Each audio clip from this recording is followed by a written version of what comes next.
থাক স্যার, আগে সবাই আসছে স্যার, বাকি নেই, সবাই চলে আসছে স্যার, বাকি নেই, শুরু করি। না ঠিক আছে স্যার, শুরু করবো? আচ্ছা, ওকে স্যার। বিসমিল্লাহির রহমানির রহিম। আসসালামু আলাইকুম। মাননীয় প্রধানমন্ত্রীর সানুগ্রহ অনুমোদন ক্রমে আজকের এই সংবাদ সম্মেলন শুরু করছি।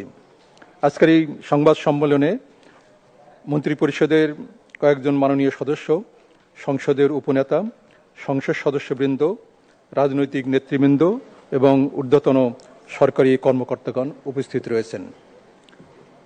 প্রিয় সাংবাদিক এবং সুধীবৃন্দ, মাননীয় প্রধানমন্ত্রী শেখ হাসিনা ইউএনএসকাপের ৮০তম অধিবেশনে যোগ দিতে এবং থাইল্যান্ডের মাননীয় প্রধানমন্ত্রী শ্রেথা থাবিসিনের আমন্ত্রণে দ্বিপাক্ষিক সফরে ২৪শে এপ্রিল ব্যাংকক গমন করেন। তিনি ২৯শে এপ্রিল দেশে ফিরে আসেন। মাননীয় প্রধানমন্ত্রীর থাইল্যান্ড সফরের উপর ভিত্তি করে আজকের এই সংবাদ সম্মেলন। লিখিত বক্তব্য শেষে মাননীয় প্রধানমন্ত্রী আপনাদের প্রশ্নের উত্তর দেবেন। আজকের এই সম্মেলনটি বাংলাদেশ বেতার এবং বাংলাদেশ টেলিভিশন সহ কয়েকটি বেসরকারি চ্যানেলে সরাসরি সম্প্রচারিত হচ্ছে। এছাড়া কয়েকটি সোশ্যাল মিডিয়াতেও স্ট্রিমিং হচ্ছে। সাংবাদিক বন্ধুদের কাছে অনুরোধ, আপনারা প্রশ্ন করার সময় নিজের পরিচয় দিয়ে প্রশ্ন করবেন এবং একজনকে একটি প্রশ্ন করার জন্য অনুরোধ জানাচ্ছি। ধন্যবাদ। মাননীয় প্রধানমন্ত্রী স্যার।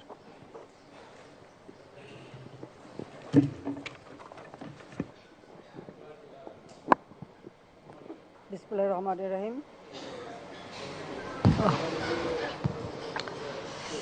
বিসমিল্লাহির রহমানির রহিম। প্রিয় সাংবাদিক বৃন্দ ও সহকর্মীবৃন্দ, আসসালামু আলাইকুম, শুভ সকাল। আমাদের বাংলা নববর্ষ গেল এবং ঈদ গেছে, কাজী পরে হলো নববর্ষ এবং ঈদের শুভেচ্ছা জানাচ্ছি।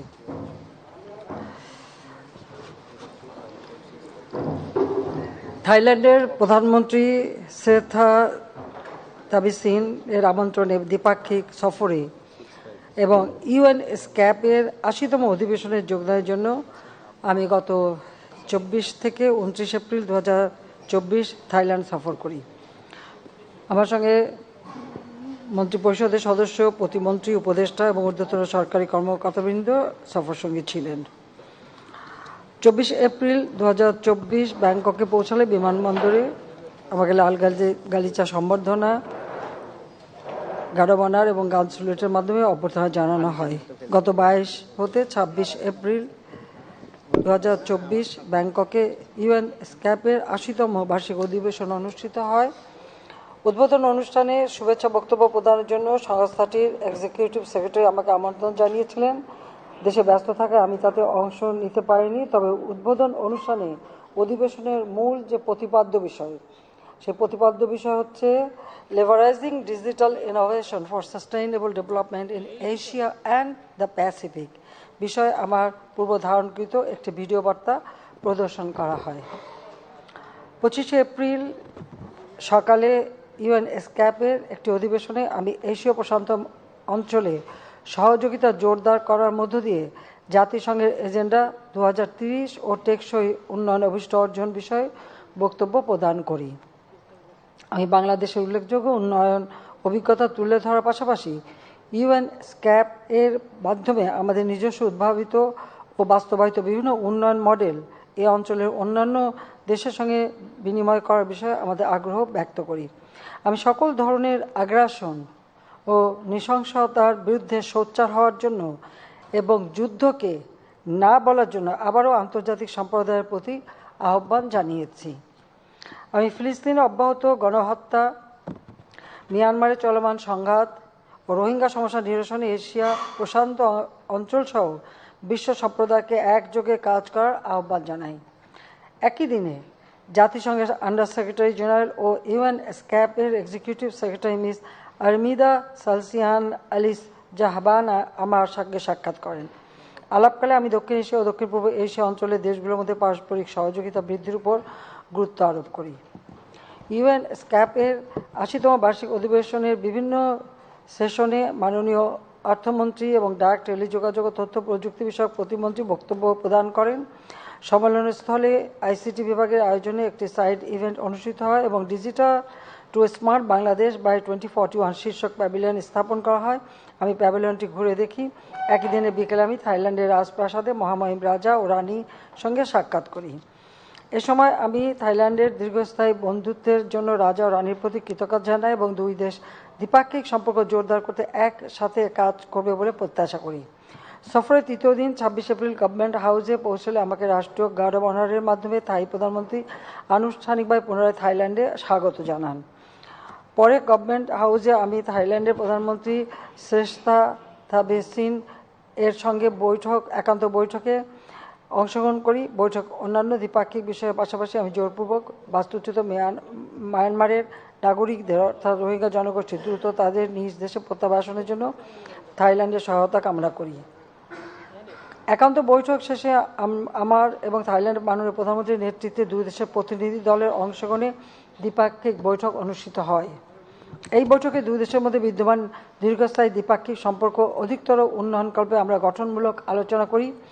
এ সময় আমি 2041 সালের মধ্যে বাংলাদেশকে একটি জ্ঞানভিত্তিক, ডিজিটালাইজড এবং জলবায়ু সহনশীল দেশে রূপান্তর এবং বাংলাদেশকে একটি স্মার্ট দেশ হিসেবে গড়ে তোলার লক্ষ্যে মূল্যবান অংশীদার হিসেবে থাইল্যান্ডের সহযোগিতা কামনা করি।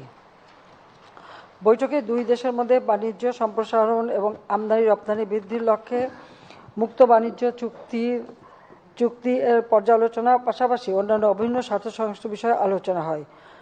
উল্লেখযোগ্য বিষয়গুলোর মধ্যে ছিল বিনিয়োগ, জনগণের মধ্যে যোগাযোগ, সাংস্কৃতিক বিনিময়, পর্যটন সহযোগিতা, জ্বালানি নিরাপত্তা, কৃষি ও খাদ্য নিরাপত্তা, স্বাস্থ্য, স্থল এবং সমুদ্র সংযোগ, উন্নয়ন সহযোগিতা এবং আঞ্চলিক ও আন্তর্জাতিক সহযোগিতা। এ সময় আমি দুই দেশের বাণিজ্য ভারসাম্য রক্ষার জন্য বেসরকারি খাতের অংশগ্রহণকে, বিশেষ করে আমাদের বিশেষ অর্থনৈতিক অঞ্চল এবং হাইটেক পার্ককে বিনিয়োগ উৎসাহিত করার জন্য থাই প্রধানমন্ত্রীকে অনুরোধ করি। থাই প্রধানমন্ত্রীকে তৈরি পোশাক সহ কিছু বাংলাদেশি পণ্যের একটি যুক্তিসঙ্গত সময়ের জন্য শুল্কমুক্ত প্রবেশ, ডিউটি ফ্রি অ্যাক্সেস সুবিধা প্রদানের বিষয়টি বিবেচনা করার জন্য অনুরোধ করেছি। কৃষি উৎপাদনকারী দেশ হিসেবে কৃষিখাতে পারস্পরিক সহযোগিতা বৃদ্ধির মাধ্যমে আমরা থাইল্যান্ডের অভিজ্ঞতা ও প্রযুক্তিগত দক্ষতা কাজে লাগিয়ে খাদ্য নিরাপত্তা সুদৃঢ় করতে পারি। এজন্য থাইল্যান্ডের সঙ্গে আমাদের সহযোগিতা বৃদ্ধির বিষয়ে আলোচনা করেছি এবং খাদ্য গবেষণার উপর গুরুত্ব দিয়েছি। আমরা শিক্ষা ও স্বাস্থ্য খাতে সহযোগিতা বৃদ্ধির ব্যাপারে আলোচনা করি। থাইল্যান্ডকে বাংলাদেশের স্বাস্থ্য খাতে বিনিয়োগেরও আহ্বান জানিয়েছি। নিরবিচ্ছিন্ন আঞ্চলিক যোগাযোগের মাধ্যমে অর্থনৈতিক উন্নয়নের লক্ষ্যে থাইল্যান্ডের রানং বন্দর এবং চট্টগ্রাম বন্দরের মধ্যে সরাসরি কোস্টাল শিপিং দ্রুত চালু করার মাধ্যমে বাংলাদেশ ও থাইল্যান্ডের অর্থনৈতিক সম্পর্ক জোরদার করতে আমরা একমত পোষণ করি। এছাড়াও আঞ্চলিক সহযোগিতা সুদৃঢ়করণে ইন্ডিয়া মিয়ানমার থাইল্যান্ড টেরিটোরিয়াল হাইওয়েতে বাংলাদেশের যোগদানের বিষয়ে আমাদের প্রত্যাশা পুনর্ব্যক্ত করি। বাংলাদেশ ও থাইল্যান্ড উভয়ই বিমস্টেকের প্রতিষ্ঠাতা সদস্য। আমি ও থাইল্যান্ডের প্রধানমন্ত্রী একমত পোষণ করি যে বিমস্টেক এ অঞ্চলের প্রায় 180 কোটি মানুষের অর্থনৈতিক প্রবৃদ্ধির মূল চালিকা শক্তি হতে পারে।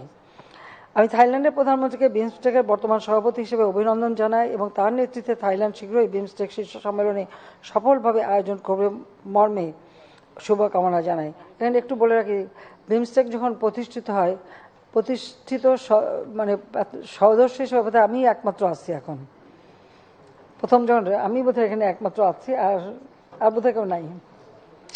মানে ভৌগোলিকভাবে বাংলাদেশ আসিয়ানের প্রতিবেশী।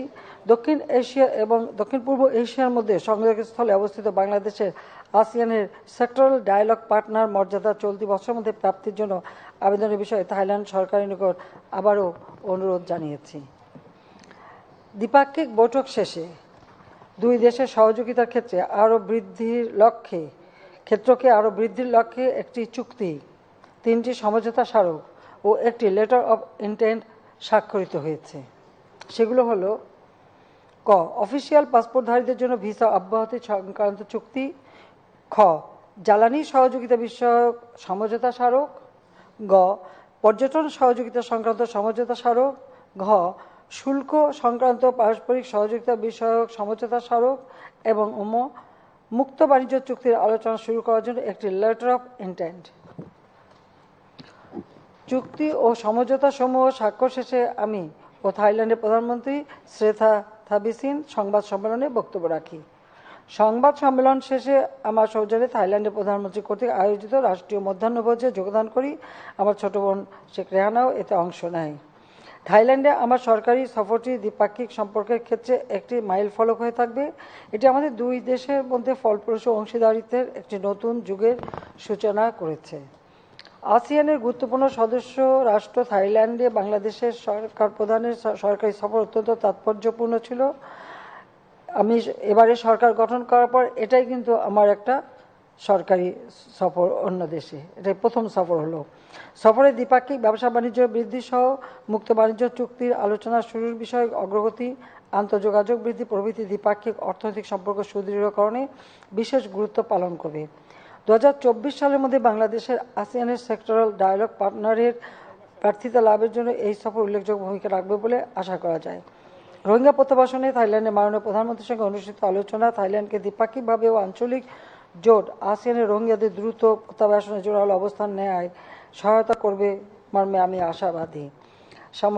সামগ্রিকভাবে বাংলাদেশের অর্থনৈতিক স্বার্থ সুরক্ষা এবং আঞ্চলিক সম্পৃক্ততা বৃদ্ধির জন্য বাংলাদেশের বিশেষ প্রয়াস হিসেবে এই সফরটি সফল ও ফলপ্রসূ হয়েছে বলে আমি মনে করি। সবাইকে আন্তরিক ধন্যবাদ জানাচ্ছি। খোদা হাফেজ। জয় বাংলা, জয় বঙ্গবন্ধু, বাংলাদেশ চিরজীবী হোক। এবার বিদায় নিই। আমরা যে এবার বিদায় নিই।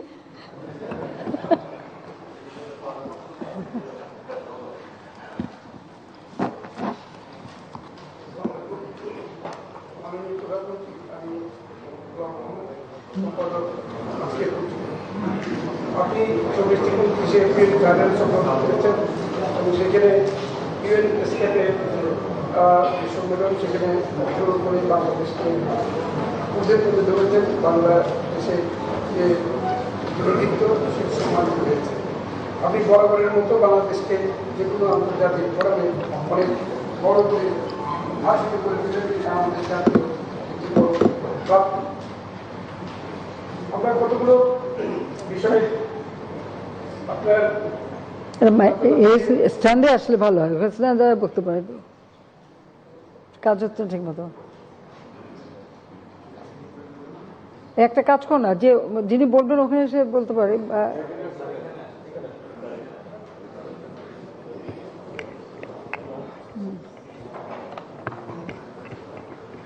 মাননীয় প্রধানমন্ত্রী, আপনি 24 থেকে 29 এপ্রিল 2024 থাইল্যান্ড সফর করে যে ইউএন এসকেপে অংশগ্রহণ করেছেন, শুধু অংশগ্রহণই নয়, বাংলাদেশকে অনেক ঊর্ধ্বে তুলে ধরেছেন।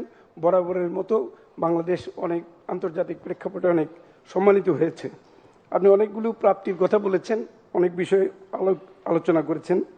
আমরা শুধু সহজ করে জানতে চাই যে এই সফরে থাইল্যান্ডের সাথে বাংলাদেশের কি প্রাপ্তি ঘটলো, সেটি সাধারণ মানুষের মধ্যে কি সহযোগিতা পাবো। আমরা জানি যে আমরা বাংলাদেশি অনেকেই থাইল্যান্ড বেড়াতে যাই, ঘুরতে যাই, অন্যান্য যে আঞ্চলিক দেশগুলো সেখানেও আমরা বেড়াতে যাই, নানান ধরনের সাংস্কৃতিক বিনিময় হয় ইত্যাদি।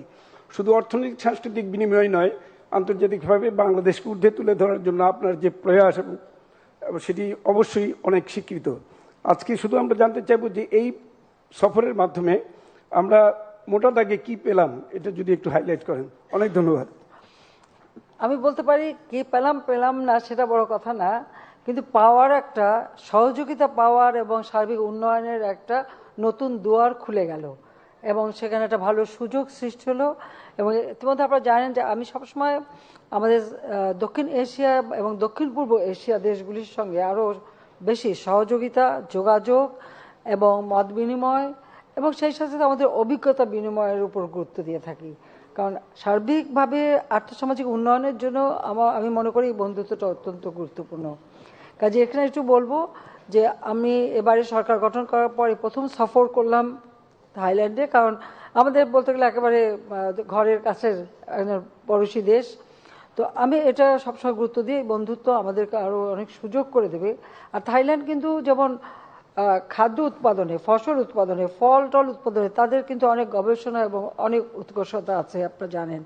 তো আমরা এসব ক্ষেত্রে মত বিনিময় করছি এবং আমরা কিভাবে আরও মানে আমাদের গবেষণার ফসল হিসেবে কি কি আমরা দুই দেশে ভাগাভাগি করতে পারি বা এই অভিজ্ঞতা নিজেদের মধ্যে ব্যবহার করতে পারি, সে বিষয়টা আছে। আর ইতিমধ্যে আপনারা শুনুন যে চট্টগ্রামের থেকে থাইল্যান্ডের বন্দরের সাথে সরাসরি কার্গো নেওয়ার ব্যবস্থা, সেটা বা আমাদের অফিসিয়াল যে পাসপোর্টধারীরা তারা বিনা মানে যেই ওখানে সহজে যেতে পারবে, আমাদের পণ্য পরিবহন বা পণ্য রপ্তানি আমদানি রপ্তানিতেও সুযোগ হবে।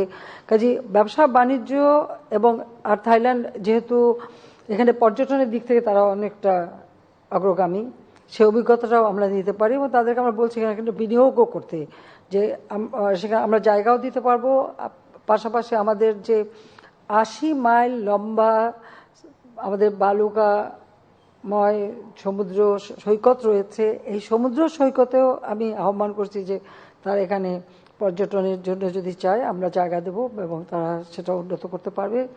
কাজে এইভাবে আমি মনে করি যে আমাদের এই সফরের মধ্য দিয়ে দুই দেশে ব্যবসা বাণিজ্য এবং অভিজ্ঞতা বিনিময়ের একটা ভালো সুযোগ সৃষ্টি হয়েছে, যেটা ভবিষ্যতে আর্থসামাজিক ক্ষেত্রে কাজে লাগবে।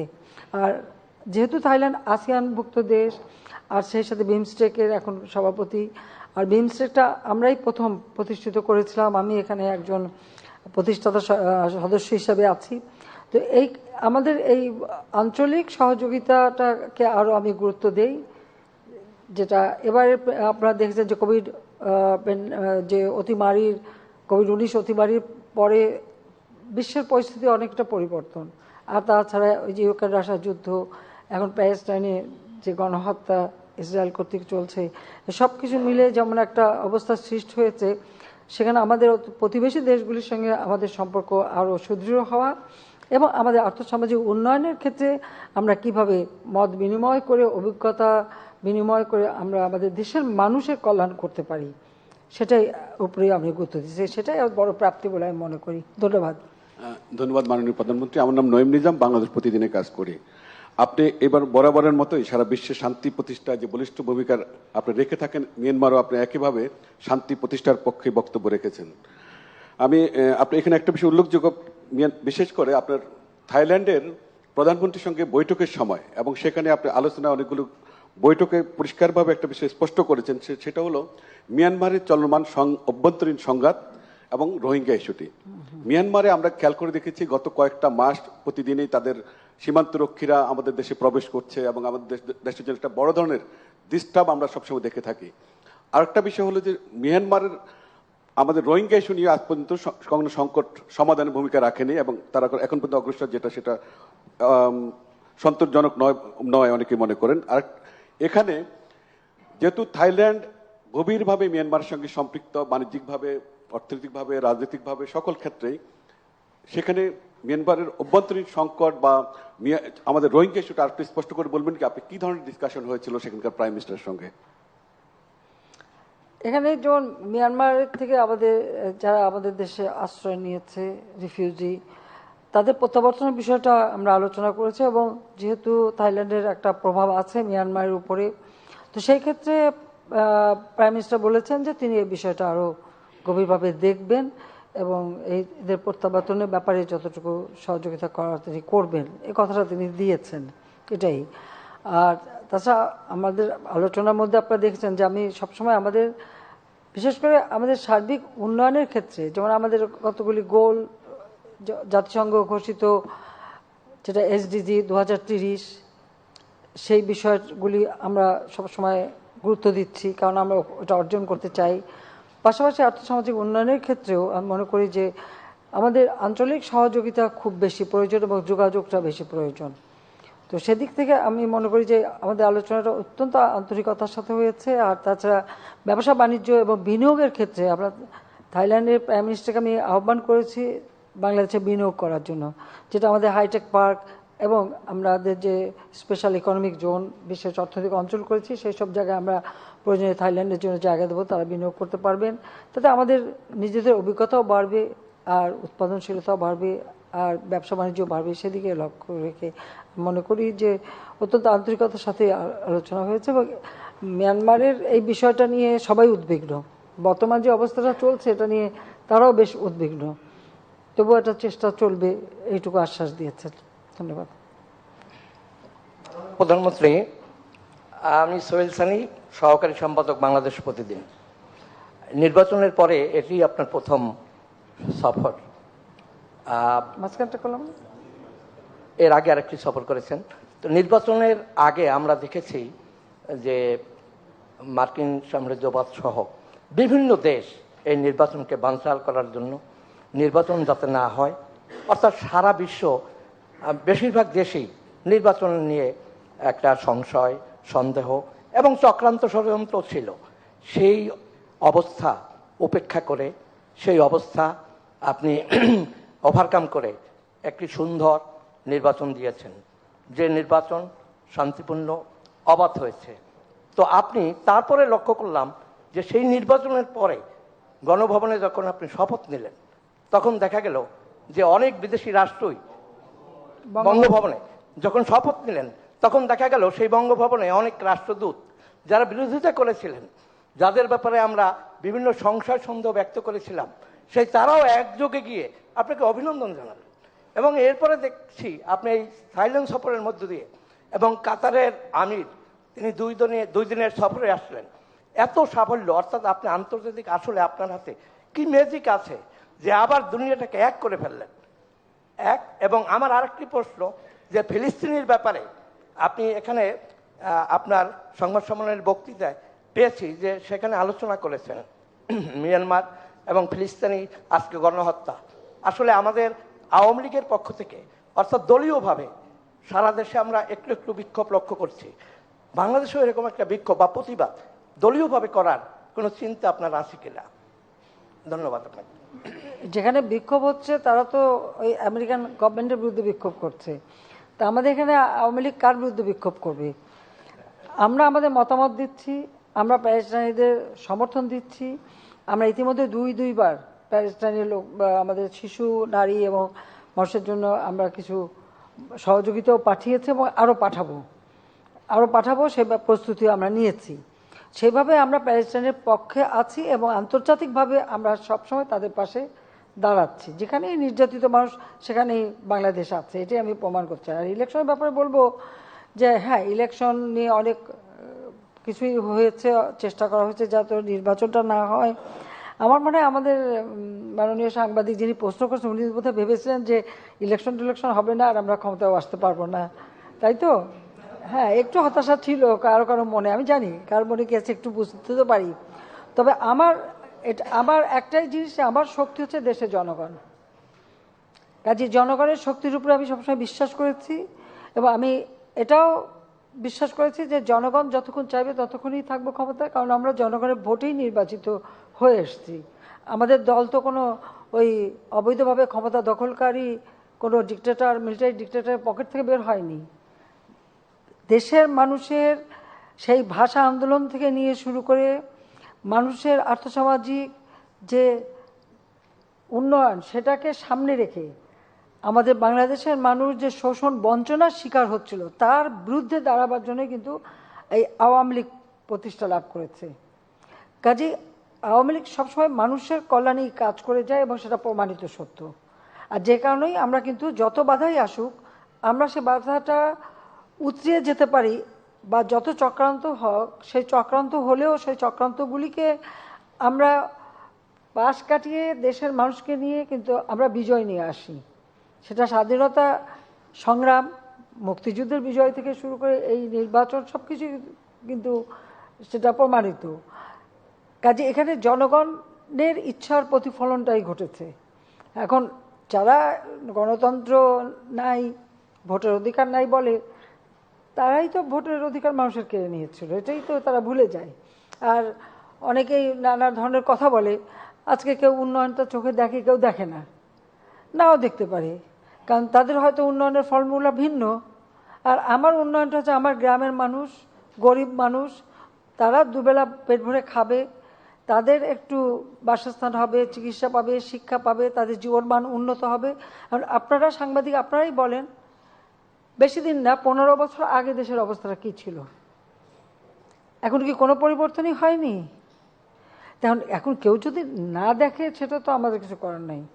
আর আন্তর্জাতিক ব্যাপারে আমাদের তো কিছু লোক আছে সারাক্ষণ বাংলাদেশের বিরুদ্ধে, মানে সকলে কান ভারী করা, তারা এখন অনেক জ্ঞানী গুণী বুদ্ধিজীবী, তাদের মতামত সারাক্ষণ যখন উল্টাপাল্টা বলতেই থাকে, মানুষ প্রভাবিত হয়, এটা স্বাভাবিক। আমার দেশের মানুষই তো অনেকে প্রভাবিত হয়ে যায়, তো বিদেশে তো হবেই, কিন্তু আমার সাধারণ মানুষগুলি কিন্তু হয় না, তারা ঠিক আছে, তাদের একটা আত্মবিশ্বাস আছে।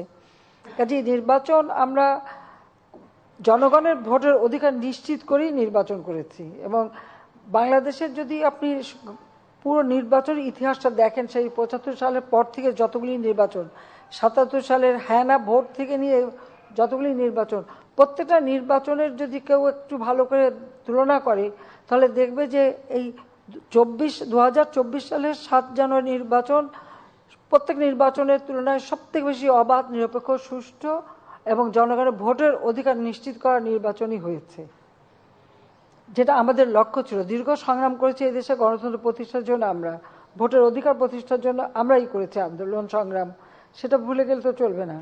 কাজে হ্যাঁ, আর ফিলিস্তিনের বিষয়ে তো আমি আগেই বললাম যে আমরা সবসময় ফিলিস্তিনিদের পক্ষে আছি, এবং আমি যেখানেই যাই সেখানে আমি আমার কথা আমি বলবই, কারণ যেভাবে গণহত্যা চলছে এটা অমানবিক।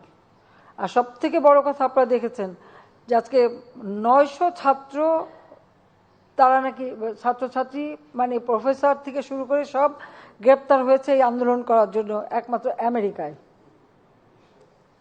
আর এটা নাকি গণতন্ত্রের একটা অংশ, সেটা আমাদের শুনতে হয়। যেভাবে একজন প্রফেসরকে দাবড়ে ধরে মাটিতে ফেলে গ্রেপ্তার করা হলো, হ্যান্ডকাপ পরানো হলো।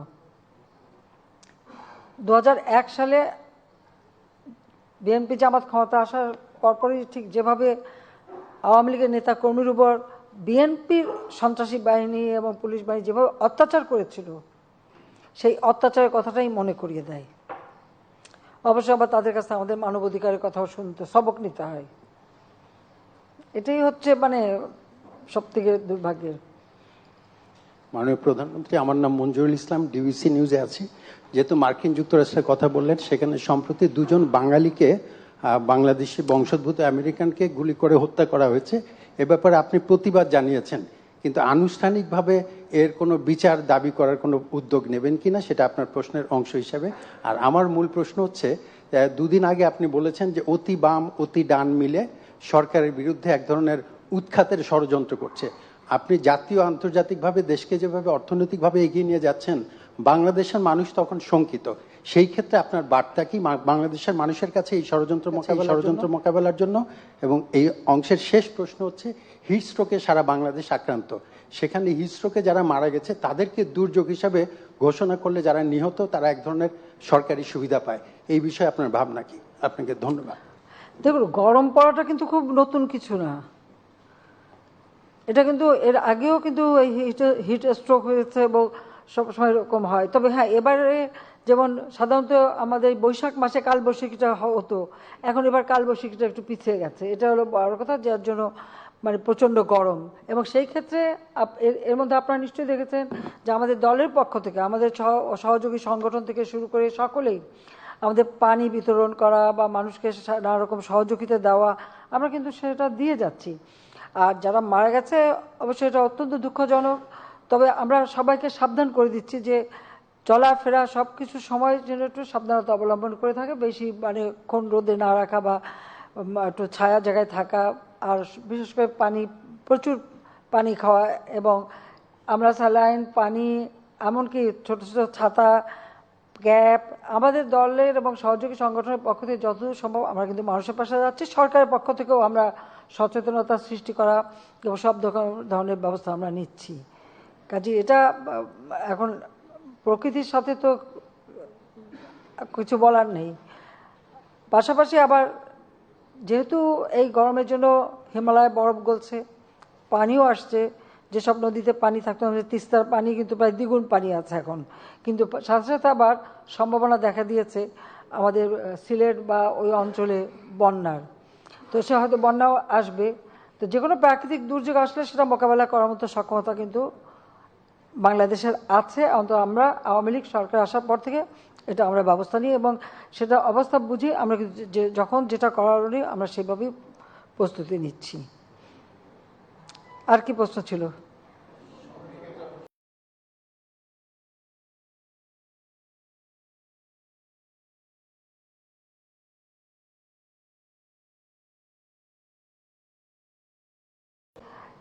বাম চলে গেছে 90 ডিগ্রি ঘুরে।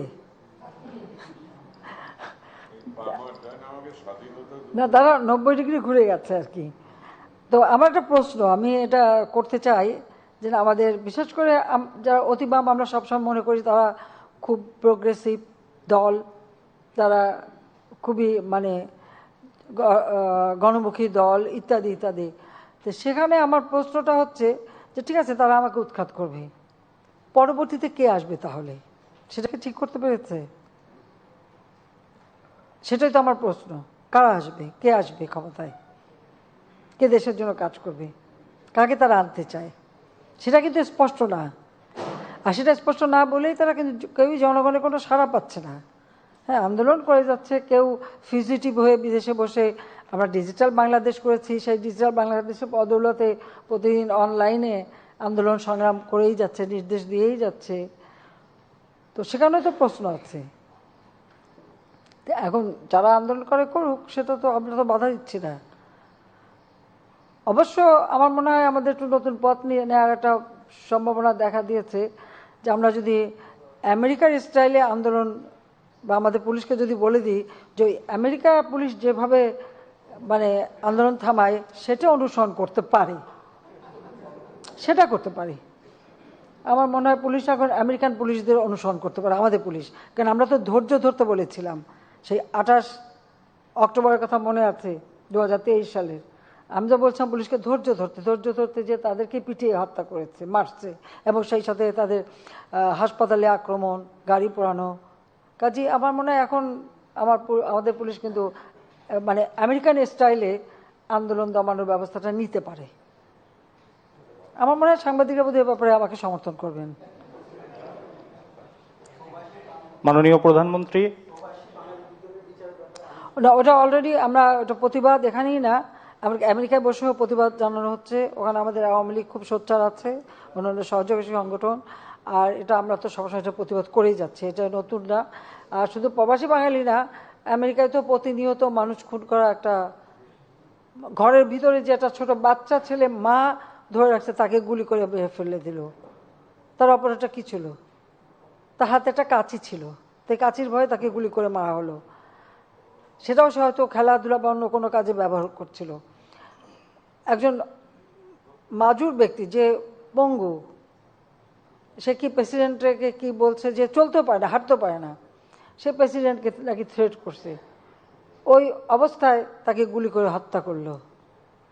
আর স্কুল, তারপরে বিভিন্ন শপিং মলে, কোনো রেস্টুরেন্টে, এ তো অনবরত গুলি হচ্ছে আর মানুষ মারা যাচ্ছে। এমন কোনো দিন নাই বোধহয় আমেরিকায় ঢুকে যে গুলি করে মানুষ না মারছে। তো তাদের সেদিকে নজর দেওয়া উচিত যে তাদের দেশে এই যে প্রতিনিয়ত মানবাধিকার লঙ্ঘন হচ্ছে আর গুলি করে একেবারে মানে যারা সাধারণ নিরীহ মানুষগুলিকে হত্যা করা হচ্ছে, এটা তো তাদের দেখা উচিত, নিজের ঘরের দিকে আগে সামলানো উচিত। তো প্রতিনিয়ত মানবাধিকার লঙ্ঘন করা। আর আমাদের বাংলাদেশে এর আগেও আমাদের বাংলাদেশে কয়েকজনকে হত্যা করা হয়েছে, আমরা তার প্রতিবাদ করছি এবং সেটা তারা বিচার করে আমাকে জানিয়ে হচ্ছে। তা সেটা আমাদের যেটুকু করার আমরা করে যাচ্ছি।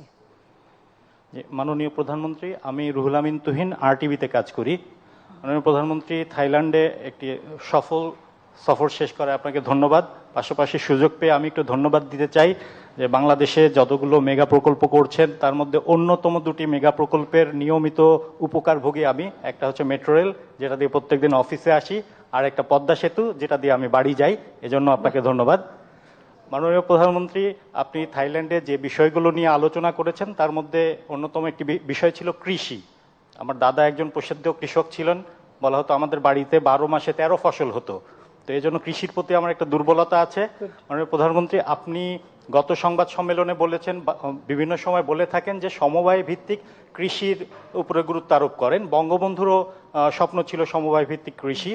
মাননীয় প্রধানমন্ত্রী, তো সেক্ষেত্রে আমি বিভিন্ন সময় অনেকের সাথে আলোচনা করে দেখেছি যে একটা আস্থার সংকট কাজ করে কৃষকদের মধ্যে, একটা ভয় কাজ করে যে আমার জমি থাকবে কিনা, আমার ফসল আমি ঠিকমতো পাবো কিনা। তো এই সমবায় ভিত্তিক কৃষি বাস্তবায়ন করার জন্য এই যে আস্থার জায়গাটা, এইটা অর্জন করার জন্য আপনার সরকারের কোনো পরিকল্পনা আছে কিনা, এই বিষয়টা জানতে চাই মাননীয় প্রধানমন্ত্রী। এখানে আমি একটা স্পষ্ট বলতে চাই, আমাদের দেশে যেটা হয় যে পরিবার যখন বড় হয়ে যায়, জমি ভাগ হয়ে যায়, জমিতে আল বসানো হয়, এরপরে ওটা চাষ করতে গেলে আমরা যদি এখন যান্ত্রিকীকরণ করতে চাই, তো সেটা করতে গেলে পরে তো আমাকে তো একটানা বড় জমি লাগবে, আমি তো ছোট ছোট খণ্ড খণ্ড জমিতে করতে পারবো না। সেখানে যে কারণে জাতিপিতা বঙ্গবন্ধু শেখ মুজিব বলতেন যে আমাদের যতগুলি আইল আছে সেই আইলগুলি যদি জোড়া দেওয়া হয় তো ফরিদপুরের মতো মানে একটা জেলার সমান অতখানি চাষোপযোগী জমি আমাদের বের হয়ে আসবে। সেই জন্যই তিনি এই ব্যবস্থাটা নিয়েছিলেন, এবং আপনারা যদি স্মরণ করতে পারেন তিনি কিন্তু এই কৃষি যান্ত্রিকীকরণের কথা, এটা কিন্তু জাতিপিতা বঙ্গবন্ধুই বলতেন যে ট্র্যাক্টর ব্যবহার, তারপরে রিপেয়ার ব্যবহার, বিভিন্ন সে যন্ত্র মাধ্যমে ব্যবহার করা, চাষ করার জন্য জমি করা। আর মালিকানাটা কিন্তু, মালিকানা যার মালিকানা তার থাকবে, মালিকানা তো কেউ নেবে না। আর এখন তো আমরা ডিজিটালাইজড করে ফেলেছি, সমস্ত রেকর্ড যার যাটা তার হাতেই থাকবে, কাজে কৃষকের জমি তো কখনো নেওয়া হবে না।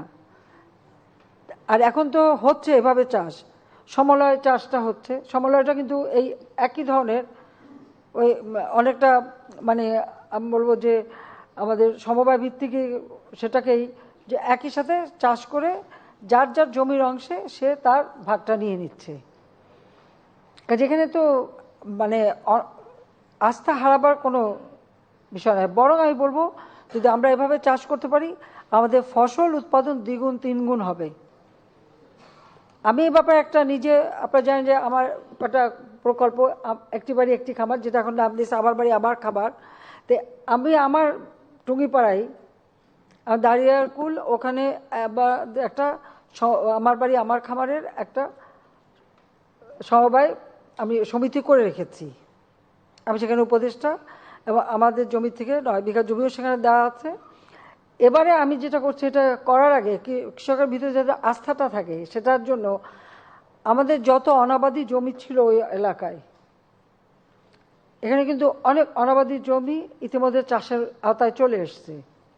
এবং আমি যখন এটা উদ্যোগটা নেওয়ালাম, এটা করলাম, করার সাথে সাথে দেখলাম আমার আশেপাশে অন্য যারা কৃষক তারাও খুব উৎসাহিত হলো, আর তারাও কিন্তু সেখানে চাষ শুরু করে দিয়েছে নিজেরা, এবং নিজেরাই আবার নিজেদের জমি পরিষ্কার করে দিচ্ছে, এবং আমরাও করে, আমার পক্ষ থেকে আমি করে দিচ্ছি, আমাদের ট্রাস্টের পক্ষ থেকে 2টা মেশিন আমি কিনে দিয়েছি সেখানে। কাজে তারা এখন চাষ করে দেখা গেল যে যে ফসলটা উঠলো একই সাথে, ওঠার পর কার জমিতে কতটুকু, সেই অনুপাতে সে তার ফসলের ওই ফসল বিক্রি করে টাকার ভাগটা তাদেরকে দিয়ে দেওয়া হয়েছে। আর আমাদের ওখানে পানি বেশি, তো যখন আমরা এই চাষ করি যেখানে যে পানি বেশি ছিল সেখানে কিন্তু মাছের চাষ হয়েছে। এই মাছের চাষ হওয়ার ফলে যে মাছ উঠে এসছে, প্রথমেই পেলাম 88 মণ মাছ, তার পরবর্তীতে আর এক ধাপে আসলো আরো প্রায় 102 মণ, এরপরে আরো প্রায় 10 না 15 মণ মাছ পাওয়া গেল। সর্বসাকুল্যে সব মাছ বিক্রি করে 8 লক্ষর উপরে টাকা, যার যার জমি যেখানে যেখানে ছিল সেই জমির অনুপাতে তাকে সে টাকার ভাগ দেওয়া হলো। যারা সেখানে শ্রম দিয়েছে, কিষানি যারা শ্রম দিয়েছে তাদেরকে ভাগ দেওয়া হয়েছে, এবং আমি আমার ভাগে 1 লাখ টাকা পেয়েছি। তো আমার এটা করার উদ্দেশ্য হলো আমি এই মডেলটাকে নিজে তৈরি করাচ্ছি আমাদের এলাকায়, নিজের এলাকায় করে এটা একটা মডেল হিসেবে দাঁড় করাবো। তখন মানুষ যদি দেখে যে হ্যাঁ এতে সে লাভবান হচ্ছে, নিশ্চয়ই তার আর আস্থার জায়গাটা হারাবে না, কারণ এখানে যারা আপনারা শহরে থাকেন আপনাদের সবাই কিছু কিছু জমি আছে, কিন্তু সেই জমি দেখার বা চাষ করার বা সেরকম কোনো লোক থাকে না, জমি অনাবাদি পড়ে থাকে। তো যারা মানে অনুপস্থিত মালিক তারা তো এখানে বসে একটা ভাগ পাবেন, যারা উপস্থিত থাকছেন না, হয়তো কেউ না কেউ জমি করছে বা কেউ বর্গা দিচ্ছেন, কেউ আদলা দিচ্ছেন বা কেউ কন্ট্রাক্টে দিয়ে দিচ্ছেন। আমাদের বহু জমি কন্ট্রাক্টে দেওয়া আছে, আমরা তাদের ওই কন্ট্রাক্টে দিয়ে দিই, যা অতিরিক্ত ফসল হবে সেটা তারাই ব্যবহার করবে, আমরা চাই না। তো এইভাবে যা করছে, কিন্তু আমরা যদি এভাবে চাষ করতে পারি তা আমার ফসলের উৎপাদনটাও বাড়বে। আর তাছাড়া এই সমবায়ের মাধ্যমে মানে সারের ব্যবস্থা, বীজের ব্যবস্থা উন্নত মানের, এবং এই চাষ করার জন্য যা ব্যবস্থা বা ধান কাটার ব্যবস্থা সবই তো সমবায়ের মাধ্যমে হবে। তো সমবায়ের মাধ্যমে হলে পরে কারণ কোনো খরচ কিন্তু ওখানে আর নিজেকে করতে হচ্ছে না, কারণ ওই ফসলের থেকেই একটা অংশ সমবায়ে থাকবে বা সরকারের কাছে থাকবে, যেটা পরবর্তী চাষের জন্য ব্যবহার করা হবে। কারণ আর খরচ লাগবে না, কিন্তু ফসলের ভাগটা পাবেন বা অর্থটা উপার্জন করতে পারবেন। সেইভাবেই আমরা কিন্তু এটা করতে চাচ্ছি, এবং যেটা জাতিপিতা করতে চেয়েছিলেন কিন্তু করতে দেওয়া হয়নি। যদি এটা হতো তা আজকে আমাদের কোনোদিন আর দেশে খাবার ঘাটতি ছিল না। এটা ভুলে যান কেন, 96 সালে যখন সরকার গঠন করলাম 40 লক্ষ মেট্রিক টন খাদ্য ঘাটতি, উন্নত মানের বীজ পাওয়া যেত না, কারণ বিএডিসিটাও বন্ধ করে দেওয়ার মানে উপক্রম করেছে, প্রায় বন্ধই করে দিচ্ছিল। আমি এসে কিন্তু সব চালু রেখেছি, যার জন্য আজকে আমরা কিন্তু এখন কত গুণ বেশি ফসল উৎপাদন করি। সেই সাথে মানুষের ক্রয় ক্ষমতা বেড়েছে, মানুষের খাদ্য চাহিদাও বেড়েছে। আগে যারা একবেলাও খাবার জোটাতে পারতো না, আল্লাহর রহমতে এখন কম করেও 2 বেলা তো তারা খায়, 3 বেলা 4 বেলাও খেতে পারে, সেই সক্ষমতা বেড়েছে। আমরা তো হিসাব করি যে আমার কত ফসল হলো, আমার কত মানুষ কে কতটুকু খেতে পারে, তার একটা কিন্তু হিসাব করতে হয়। তো হিসাব করে আমরা দেখি যে আমাদের কিন্তু খাদ্য চাহিদাটা বেড়ে গেছে। তার কারণ মানুষের এখন কেনার সক্ষমতা বেড়েছে, যার জন্য মাথাপিছু আয় বেড়েছে, কাজেই তারা সেভাবে এখন ভালো খেতে চায়। শুধু নুন ভাত যারা পেত তারা এখন আমিষও খায়। আর আপনাদের পত্রপত্রিকা আপনারাই তো লিখেছেন যে এখন আর ডাল ভাতের জন্য কাঁদে না, এখন গরুর মাংসের দাম বাড়লো কেন, মুরগির দাম বাড়লো কেন, ডিমের দাম বাড়লো কেন। তার মানে মানুষ সেই লেভেলে সেই জায়গায় উঠে এসেছে, এটা তো স্বীকার করতে হবে। হ্যাঁ, দাম বাড়লো কেন, হ্যাঁ দাম তো বাড়বেই, এটা তো আমাদের বিভিন্ন সিজনে বাড়ে, এটা কমে। মুরগি তো আর তার ইচ্ছা মতো সবসময় ডিম দিতে থাকবে না, সেটাও তো মাথায় রাখতে হবে। তারপরেও গবেষণা করে, যেমন জাপানের সাথে ক্রস করে আমরা যে একটা মুরগি, শুভ্র মুরগি, ওর নিয়ম হচ্ছে 200টা ডিম দেবে, তারপরে আর ডিম দেবে না। এরকম বিভিন্ন ধরনের কিন্তু গবেষণা চলছে। মাছ, আজকে আমরা মিঠাপানি মাছ আমরা তো উৎপাদন হচ্ছে, যেসব হারিয়ে যাচ্ছে সেগুলো আমরা নিয়ে এসেছি। এবং ধান চাষও আমাদের যে সমস্ত অঞ্চলগুলি একবারে মানে অনাবাদি ছিল, সেগুলো আমরা আস্তে আস্তে যদি চাষের আওতায় নিয়ে আসি। আজকে পেঁয়াজ সম্পূর্ণ আমরা 90% পেঁয়াজই আমরা বাইরে থেকে আমদানির উপরে নির্ভরশীল ছিল, এখন অন্তত 50% আমরা নিজেরা করতে পারি। ঠিক সেইভাবে ভোজ্য তেল তো 90% আমার বাড়ি থেকে আনতে হতো। আমরা আবার শস্যে আমাদের গবেষণা করে করে বাড়িতে খুব ভালো ভালো শস্য দানা তারা আবিষ্কার করছে, এবং এখন শস্যের তেলও আমরা কিন্তু খুব ভালো করতে পারছি। সাথে সাথে বাদাম তেল বা অন্যান্য তেলও যাতে উৎপাদন হয়, এমনকি ধানের তুষ কুড়া দিয়ে যে তেল করা সেটাও হচ্ছে, রাইস ব্র্যান্ড যে অয়েলটা সেটাও আমরা করছি। এভাবে বহুমুখী করে আমাদের তো লক্ষ্য আছে যে আমরা সব কিছুতে নিজেরা স্বনির্ভর হব, কারো উপরে কারো মুখোমুখি হব না। তো এখানে ভয়ের কিছু নাই, কারো জমি আমরা নিয়ে নেব না, বরং এখন ডিজিটাল ব্যবস্থা করেছি, কেউ কারো জমি নিয়ে আর খেলতে পারবে না, সেটা কিন্তু আমরা করে দিচ্ছি। জমির পর্চা এখন ঘরে বসে পাওয়া যায়, ডিজিটাল বাংলাদেশ।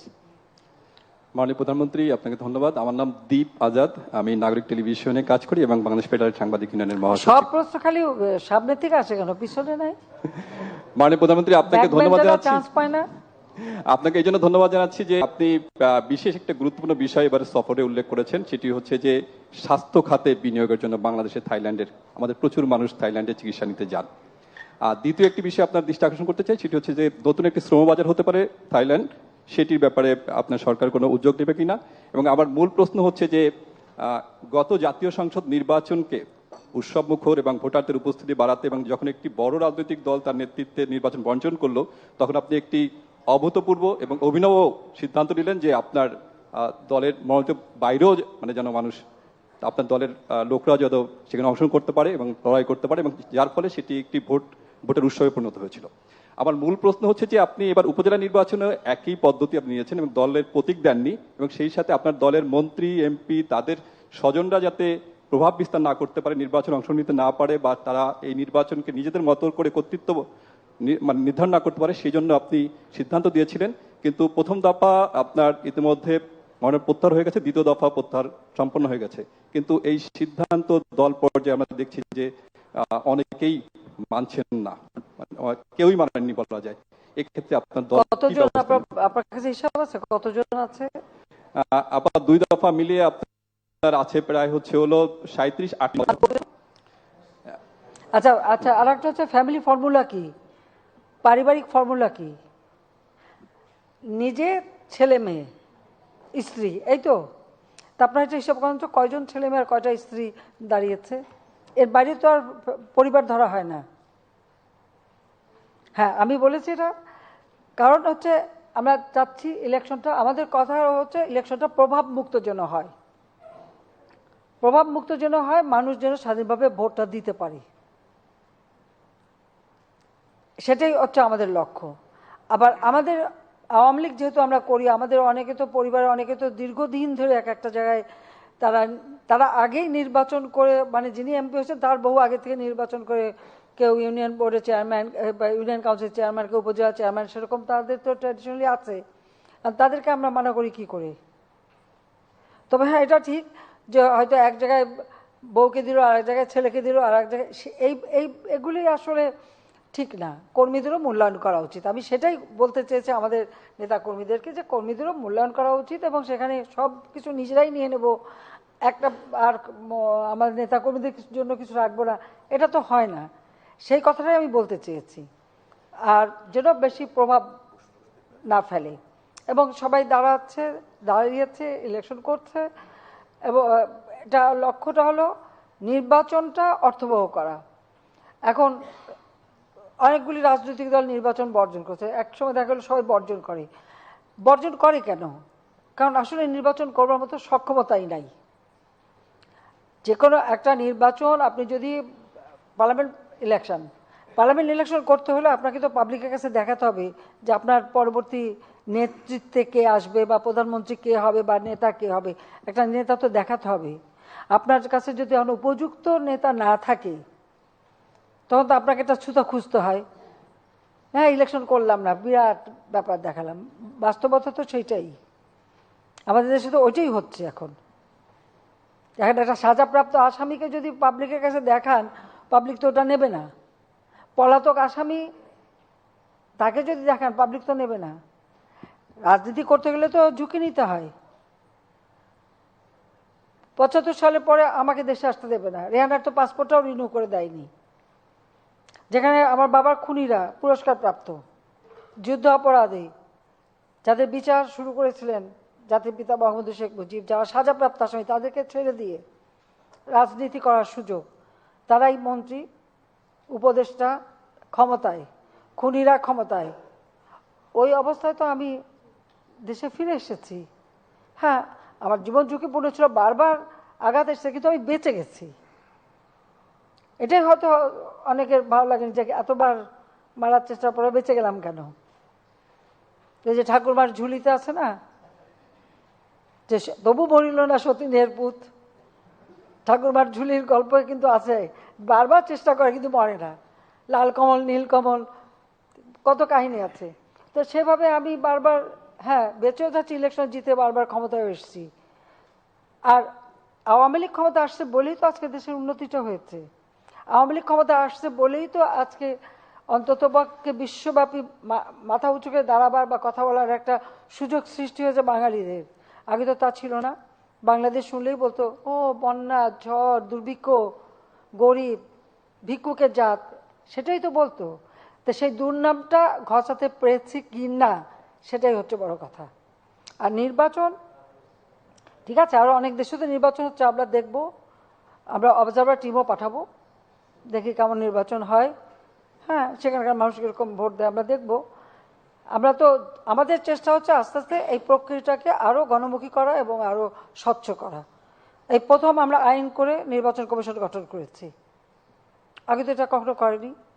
নির্বাচন কমিশন সম্পূর্ণ আর্থিকভাবে নির্ভরশীল ছিল প্রধানমন্ত্রীর দপ্তরে, সেখান থেকেও তাদেরকে মুক্ত করে সম্পূর্ণভাবে তাদেরকে স্বায়ত্তশাসিত করে দিয়েছি, তাদের বাজেটে আলাদা বাজেট দিয়ে দিচ্ছি। প্রত্যেকটা ক্ষেত্রে আমরা কিন্তু এটা নিশ্চিত করতে চাই যে দেশের মানুষ তার ভোটের অধিকার, তার হচ্ছে গণতান্ত্রিক অধিকার, সাংবিধানিক অধিকার, সেই অধিকারটা যেন সে প্রয়োগ করতে পারে। এখন আমরা দেখছি যে কোনো কোনো দল থেকে বলা হচ্ছে কেউ নির্বাচনে যাবেন না, ভোটে যাবে না, মানুষকে মানা করা হয়। তো মানুষ কেন ভোটে যাবে না? ভোট দেওয়া তো তার অধিকার। তার এলাকায় সে কাকে চায় তাকে সে ভোট দেবে। তাদের ভোটের অধিকারে হস্তক্ষেপ কেন করা? এটা ব্যাপারে আপনাদের কথা বলা উচিত। যাও, আমার ওটাই ছিল যে নির্বাচনটাকে প্রভাবমুক্ত রেখে একটা সুষ্ঠু অবাধ নিরপেক্ষ নির্বাচন হোক, সেখান থেকে যারাই জিতে আসবে, সেটাই হলো বাস্তবতা। মানুষ যাকে চাইবে সেই আসবে। যেমন আওয়ামী লীগকে চেয়েছে, আওয়ামী লীগ চলে আসছে, ঠিক সেইভাবে যাকে মানুষ চাবে তাকে দেবে, সেটাই আমরা চাচ্ছি। ধন্যবাদ। আসসালামু আলাইকুম মাননীয় প্রধানমন্ত্রী, আমি ইনায়তুল্লাহ খান, সংবাদ সংস্থা ইউএলবি থেকে। সর্বপ্রথমে আপনাকে আন্তরিক অভিনন্দন যে আপনার থাইল্যান্ড সফরটা অত্যন্ত সফল হয়েছে। আমার ছোট্ট প্রশ্ন, এটা হচ্ছে থাইল্যান্ড বিমস্টেকের একটা সদস্য এবং আমাদের অত্যন্ত গুরুত্বপূর্ণ প্রতিবেশী। থাই নেতাদের সাথে আপনার আলোচনায় কি মিয়ানমারের আভ্যন্তরীণ অসন্তোষ নিরসন ও রোহিঙ্গা উদ্বাস্তুদের প্রত্যাবর্তন ত্বরান্বিত করার লক্ষ্যে বাংলাদেশ ও থাইল্যান্ডের যৌথ ও সমন্বিত কোনো উদ্যোগের কথা কি আলোচনা হয়েছে?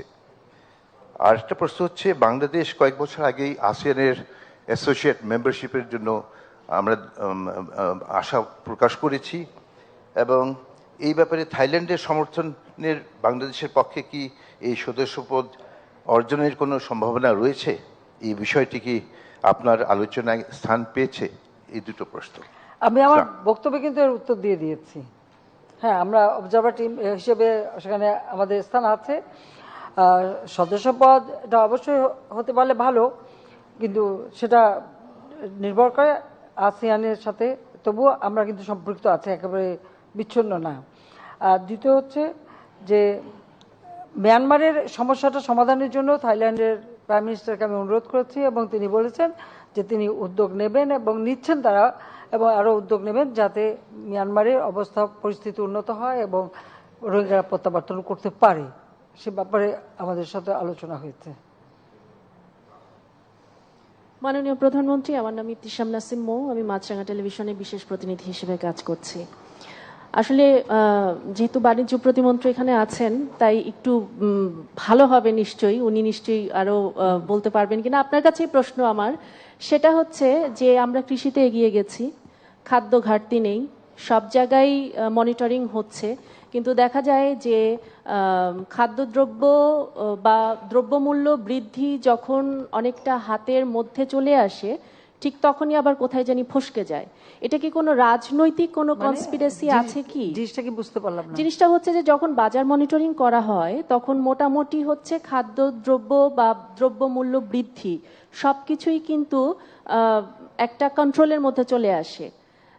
সেখানে কোনো খাদ্য ঘাটতি দেখা যায় না, সেখানে কোনো পণ্য যে ঘাটতি আছে সেটা দেখা যায় না।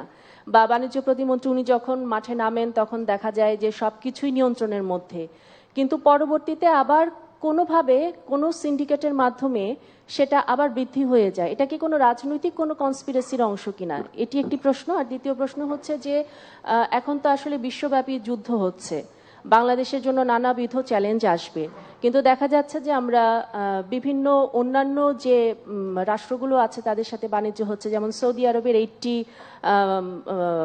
যারা আর কি কাজ করতে চান, বিনিয়োগ করতে চান, এরকম 80 কোম্পানি আমরা দেখছি, বা আরো অন্যান্য অঞ্চলের সাথে আমাদের বাণিজ্য সম্পর্ক তৈরি হচ্ছে। তো বাংলাদেশ কি নতুন কোনো বাণিজ্য হাব বা নতুন কোনো বাণিজ্যিক অঞ্চলের সাথে যুক্ত হতে যাচ্ছে কিনা, এবং আমরা কি অন্যরকম একটা শক্তিতে পরিণত হচ্ছে কিনা, এটাই ছিল আপনার কাছে আমার প্রশ্ন। আমি এটুকু বলবো যে আসলে পণ্যমূল্য বিষয়টা এমন হয়, সাধারণত ধরা হয় যে সরবরাহ কম থাকলে দাম বাড়ে, কিন্তু এখানে দেখা যাচ্ছে সরবরাহ ঠিকই আছে কিন্তু দাম বাড়ছে। সেখানে কিছু কিছু লোক কারসাজি করে, এটা ঠিকই, হোর্ডিং করে রাখে, মজুত করে রাখে, নষ্ট হয়ে যায়, পচে যায়, তারপরেও দেখা যাচ্ছে মজুত করে রেখে কৃত্রিমভাবে দাম বাড়ানোর একটা চেষ্টা করে। এ বিষয়টা কিন্তু আমাদের নজরে এসেছে। তারপরেও একটা জিনিস বলবো যে আবার এখন বিশেষ করে ইউক্রেন রাশিয়ার যুদ্ধ, স্যাংশন, কাউন্টার স্যাংশন এবং এই যে ব্ল্যাক সি দিয়ে যে আসতে পারবে না জাহাজ বা এই নানা ধরনের ঘটনার কারণেও কিন্তু যেসব জিনিস আমাদের আমদানি করতে হয় সেগুলির দাম বাড়ে। তো সঙ্গে সঙ্গে আমরা কিন্তু বিকল্প পদক্ষেপ আমরা নেই। আমরা আমাদের দেশের মানুষের যাতে কষ্ট না হয় তার জন্য যা যা করা আমরা করি, এবং সেই সাথে আমি যেটা সকলকে সবসময় আহ্বান করেছি যে 1 ইঞ্চি জমিও যেন অনাবাদি না থাকে, যে আমাদের খাদ্যের অভাবটা যেন কখনো না হয়, সেটাই আমরা দেখতে চাই, সেটা আমরা করি। আরেকটা হচ্ছে যে এখানে কিছুটা তো আন্দোলনের নামে যখন আপনি মানুষকে সম্পৃক্ত করতে পারেন না তখন তো ষড়যন্ত্রটাই স্থান পায়। তো সেই ক্ষেত্রে কিছু কিছু তো চক্রান্ত হয়, চেষ্টা করা হয়। আর কিছু আছে ব্যবসায়ী অধিক মুনাফার লোভেও এই ধরনের ঘটনা ঘটায়, যেটা অত্যন্ত মনে করি যেটা গর্হিত কাজ। তবুও আমাদের নজরদারি আছে, নজরদারি থাকবে। আর আমাদের সাংবাদিকদের ধন্যবাদ জানাই যে আপনারাও নজরদারিতে থাকেন। তবে সামান্য একটু কিছু বাড়লেই আবার সেটাকে নিয়ে খুব বড় করে দেখানো, এটা আবার একটু বেশি বেশি দেখানো হয়। আজকে ইনফ্লেশন সারা বিশ্বব্যাপী, কোথায় না, সে তুলনায় বাংলাদেশ তো অনেক আমরা নিয়ন্ত্রণ করতে পেরেছি, কারণ আমাদের পণ্য উৎপাদন করে আমরা সরবরাহটা চেইনটা ঠিক রেখেছি। শুধু তাই না, রোজার সময় যারা একেবারে দরিদ্র 10 কেজি করে চাল বিনামূল্যে আমরা দিয়েছি। এমনকি আমরা যে পারিবারিক কার্ড করে দিয়েছি, সেখানে আমরা স্বল্প মূল্যে অন্তত 5-6টা পণ্য আমরা অল্প দামে দিচ্ছি, যেন আমাদের মানুষের কোনো কষ্ট না হয়। সেজন্য ওই হাহাকারটা কিন্তু হয়নি। আর বিশেষ করে গ্রামে তো এই পণ্য মূল্য নিয়ে খুব বেশি একটা দ্রব্যমূল্যে এত বেশি হাহাকার নাই। তবে হ্যাঁ, সুনির্দিষ্ট অঙ্কের বেতনে যারা চলে তাদের জন্য একটু কষ্ট, এতে কোনো সন্দেহ নেই।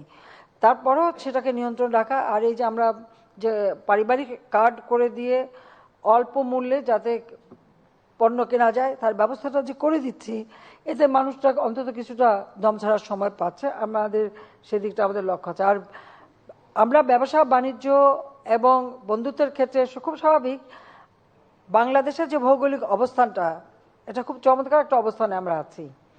সেই ক্ষেত্রে আমি মনে করি যে আমাদের দক্ষিণ এশিয়া, দক্ষিণ পূর্ব এশিয়া, পাশাপাশি আমাদের জিসিসি কান্ট্রি অর্থাৎ আমাদের গালফ কান্ট্রিগুলি, আমাদের মিডল ইস্টের দেশগুলি, তাদের সাথে আমাদের সম্পর্ক বাড়ানো, আফ্রিকান দেশ, স্মল আইল্যান্ড কান্ট্রিগুলি আছে, যেহেতু আমি সিবিএফ এর চেয়ারম্যান ছিলাম, তাদের সাথে একটা সম্পর্ক আমার হয়ে গেছে, তাদের সাথেও আমাদের যোগাযোগটা আমরা বাড়াচ্ছি। পাশাপাশি আমরা আমাদের ইস্ট এশিয়ান কান্ট্রিগুলি বা ইস্ট ইউরোপিয়ান কান্ট্রিগুলি, তাদের সাথেও আমরা যোগাযোগ বাড়াচ্ছি। অর্থাৎ আমাদের যোগাযোগের ক্ষেত্রটাকে আরও প্রসারিত করে দেওয়া, ব্যবসা বাণিজ্যের ক্ষেত্রে নতুন নতুন বাজার খুঁজে বের করা, উৎপাদনের ক্ষেত্রে নতুন নতুন পণ্য চাহিদা কোথায় কেমন, সেই চাহিদা অনুযায়ী পণ্য উৎপাদনের সুযোগ করা, এইসব দিকে আমাদের বিশেষ দৃষ্টি দিচ্ছি আমরা। এবং খুব স্বাভাবিকভাবে আমাদের অর্থনীতিকে গতিশীল রাখতে গেলে আমাদের এইভাবে কিন্তু নতুন নতুন পণ্য উৎপাদন, পণ্য চাহিদা নিরূপণ করা এবং নতুন বাজার সৃষ্টি করা, সেটার দিকে আমাদের বিশেষ দৃষ্টি দেওয়া উচিত। এবং আমরা কিন্তু সেই কাজটাই করতে চেষ্টা করছি। মাননীয় প্রধানমন্ত্রী, আমার নাম রুহুল আমিন, আমি কাজ করি দৈনিক ভোরের কাগজে। মাননীয় প্রধানমন্ত্রী, আওয়ামী লীগ আগামী জুনে 75 বছর উদযাপন করতে যাচ্ছে। মাননীয় সাধারণ সম্পাদক ব্রিফিংয়ে বলেছেন যে বিস্তারিত কর্মসূচি আপনারা নেবেন, সেই হিসাবে যে পার্শ্ববর্তী দেশ বা অন্যান্য দেশের রাজনৈতিক দলগুলোর নেতাদেরকে সেই প্রতিষ্ঠাবার্ষিকী অর্থাৎ প্লাটিনাম জয়ন্তীতে আমন্ত্রণ জানানো হবে কিনা, বা আওয়ামী লীগ কীভাবে এটি উদযাপন করবে, এটি একটি প্রশ্ন। আরেকটি প্রশ্ন হচ্ছে, আওয়ামী লীগের নেতৃত্বাধীন 14 দলীয় একটি জোট রয়েছে, জাতীয় নির্বাচনের পর সেই জোটের বৈঠক এখন পর্যন্ত হয়নি। জোটের নেতারা কেউ কেউ বলতে শুরু করেছেন যে 14 দল আদৌ আছে কিনা বা 14 দলের প্রয়োজন আছে কিনা তারা জানে না। এ বিষয়ে আসলে আপনি কি বলবেন, যে 14 দলীয় জোট থাকবে কি থাকবে না? ধন্যবাদ মাননীয় প্রধানমন্ত্রী। হ্যাঁ, আমরা আমাদের 75 বছর উদযাপন করব খুব ব্যাপকভাবে, সেখানে আমরা আলোচনা করছি এবং আমরা তখন বিশ্ব পরিস্থিতিটা বিবেচনা করেই আমরা দেখব যে কোন কোন দেশকে আমরা দাওয়াত দিতে পারি বা কারা আসতে পারে, সেদিকে সেটাও আমাদের আলোচনা আছে। আমরা সেই বিষয়েও প্রোগ্রাম নিচ্ছি, কর্মসূচি ইতিমধ্যে আমাদের তৈরি করা হচ্ছে, আলাদা কমিটিও আমরা করে দিচ্ছি, উপকমিটি, যে এই উদযাপনটা আরও সুন্দরভাবে যাতে আমরা করতে পারি। কারণ এটা তো এই উপমহাদেশে একটা দল, রাজনৈতিক দল আজকে 75 বছর মানে উদযাপন করছে, এটা তো কম কথা না, সেটা আমরা করে দেব। আর আর একটা বিষয় হচ্ছে যে লাস্ট প্রশ্নটা কি, ও 14 দল তো অবশ্যই আছে, থাকবে না কেন, তাদের সাথে আমাদের সবসময় যোগাযোগ আছে, যোগাযোগ নেই তা তো না। এখন 2-4 জন বিক্ষিপ্ত কি বলছে আমি জানি না, কিন্তু আমাদের যিনি সমন্বয় করেন আমির হোসেন আমু সাহেবের উপরেই দায়িত্ব দেওয়া আছে দলের পক্ষ থেকে, তিনি যোগাযোগটা রাখেন। এবং আমি খুব শীঘ্রই তাদের সাথে আবার বৈঠকও করব, কারণ আমার নিজের ওয়ার্কিং কমিটি মিটিং করেছি, আমাদের উপদেষ্টা কমিটি মিটিং করব, এবং আমি 14 দলের সাথেও বসবো। আর তাছাড়া আলাদাভাবে অনেকের সাথে আমার নিজেরও সরাসরি যোগাযোগ আছে, এবং আমাদের দলের সাধারণ সম্পাদক সবার সাথে যোগাযোগ রাখেন, এবং যিনি সমন্বয়কারী তার সাথে তো যোগাযোগ আছেই। এখন নির্বাচনে 14 দলের অনেক দল কিন্তু তারা প্রার্থী দিয়েছিল, ইলেকশন করেছে, আর নির্বাচনে জেতা না জেতা সেটা আলাদা কথা, কিন্তু আমাদের এই জোট, আমাদের জোট থাকবে, জোট আছে, এটুকু খালি বলতে পারি। জোট শেষ হয়ে গেছে কে বললো?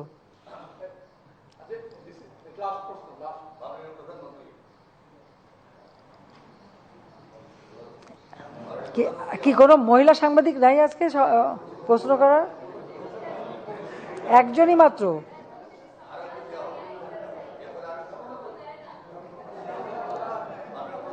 এই মহিলাদের আলাদা সাংবাদিক ফোরাম করো।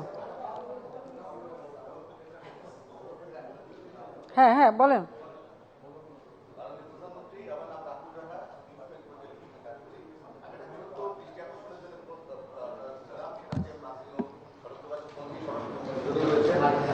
আপনার কল্যাণে ঢাকা শহরে যাতায়াত করতে অনেক সহজ, এবং মেট্রো স্টেশনগুলো রোদ বৃষ্টিতে দুটোতেই বিপুল সংখ্যক মানুষকে আশ্রয় দিচ্ছে মেট্রো স্টেশন নির্মিত, এবং যেভাবে পেইন্টিংগুলো করা হচ্ছে অদ্ভুত। ঢাকা শহর একটা মডার্ন সিটি হিসেবে গড়ে উঠছে, এবং যাতায়াত ব্যবস্থা অনেক সহজ হচ্ছে। কিন্তু আমি খেয়াল করছি শুধু ট্রাফিক রুলস না মানার কারণে, আমি অনেক সময় মানি, আমি এই জন্য শাস্তি দিলে আমি খুশি অবশ্য মাথা পেতে শাস্তি দেখছি যে যেভাবে ট্রাফিক রুলস না মানার কারণে অপ্রয়োজনীয় যানজট তৈরি হচ্ছে। বাসগুলো উল্টো পাল্টা দ্বারা এটা দূর করা দরকার। অটো ট্রাফিক সিস্টেমটা যেমন ক্যান্টনমেন্টে রয়েছে তখন চালু করা দরকার, আমি মনে করি এটা একটা। আরেকটা জিনিস হচ্ছে পুরোনো বাস এই শহরে মুসলিম ধরনের বাস, এগুলো দেখতে ইচ্ছে করে না। আমরা কেন আমরা মডার্ন বাস চালু করতে পারছি না? বিশেষ করে টাকার অভাব নেই। আপনার কল্যাণে গত 25 বছরে যে পরিমাণ জন্ম হয়েছে, তার তো টাকার অভাব নেই। আমরা কেন মডার্ন বাস চালু করতে পারছি না? এইটা দৃষ্টি আকর্ষণ না। একটা বিষয় আপনি খুব ভালোভাবে বলছেন যে ট্রাফিক রুল কেউ মানে না, এটা যানজটের জন্য আর একটা সমস্যা। এখন কথা হচ্ছে যে মানুষ যদি নিজেই সচেতন না হয় তাহলে এখানে আর কত আর মানে সচেতন করা যেতে পারে? এটা তো মানুষ নিজেকেই সচেতন হতে হবে, সেটা হলো বাস্তবতা।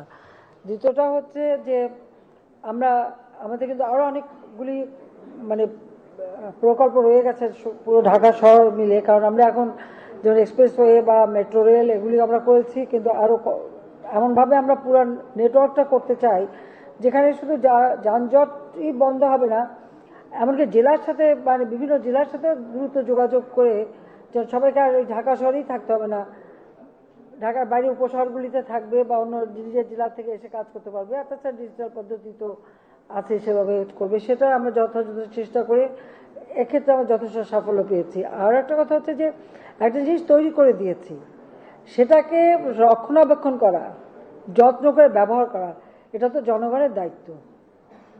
এটা তো তাদেরই দেখতে হবে যে জিনিসটা তাদের জন্য করা,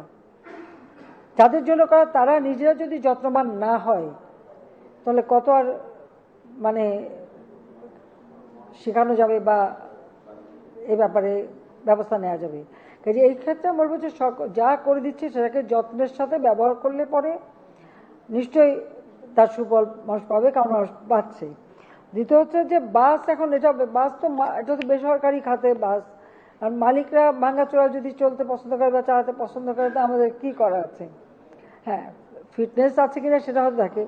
আর মডার্ন বাস, আমি তো ভলভো বাস কিনে নিয়ে এসেছিলাম, তখন তো বলা হয়েছিল এই বাস এই বাংলাদেশের রাস্তা নাকি চলবেই না, তো চলছে।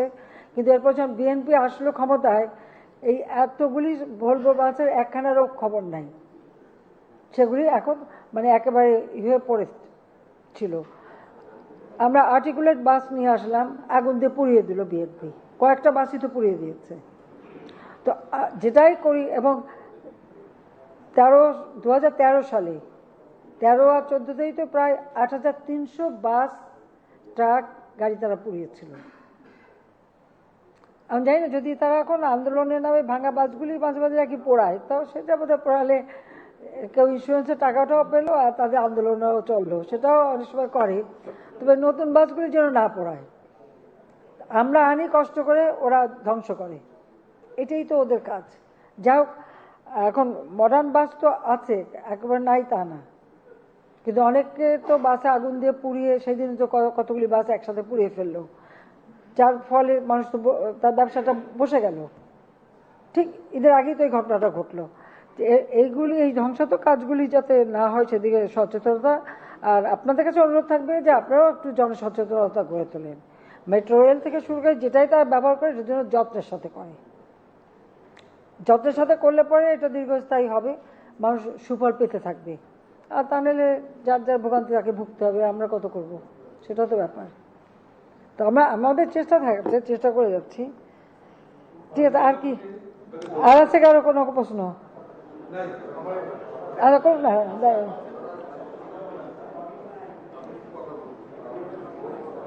ওটা চলে আসো, মাইকে চলে আসো।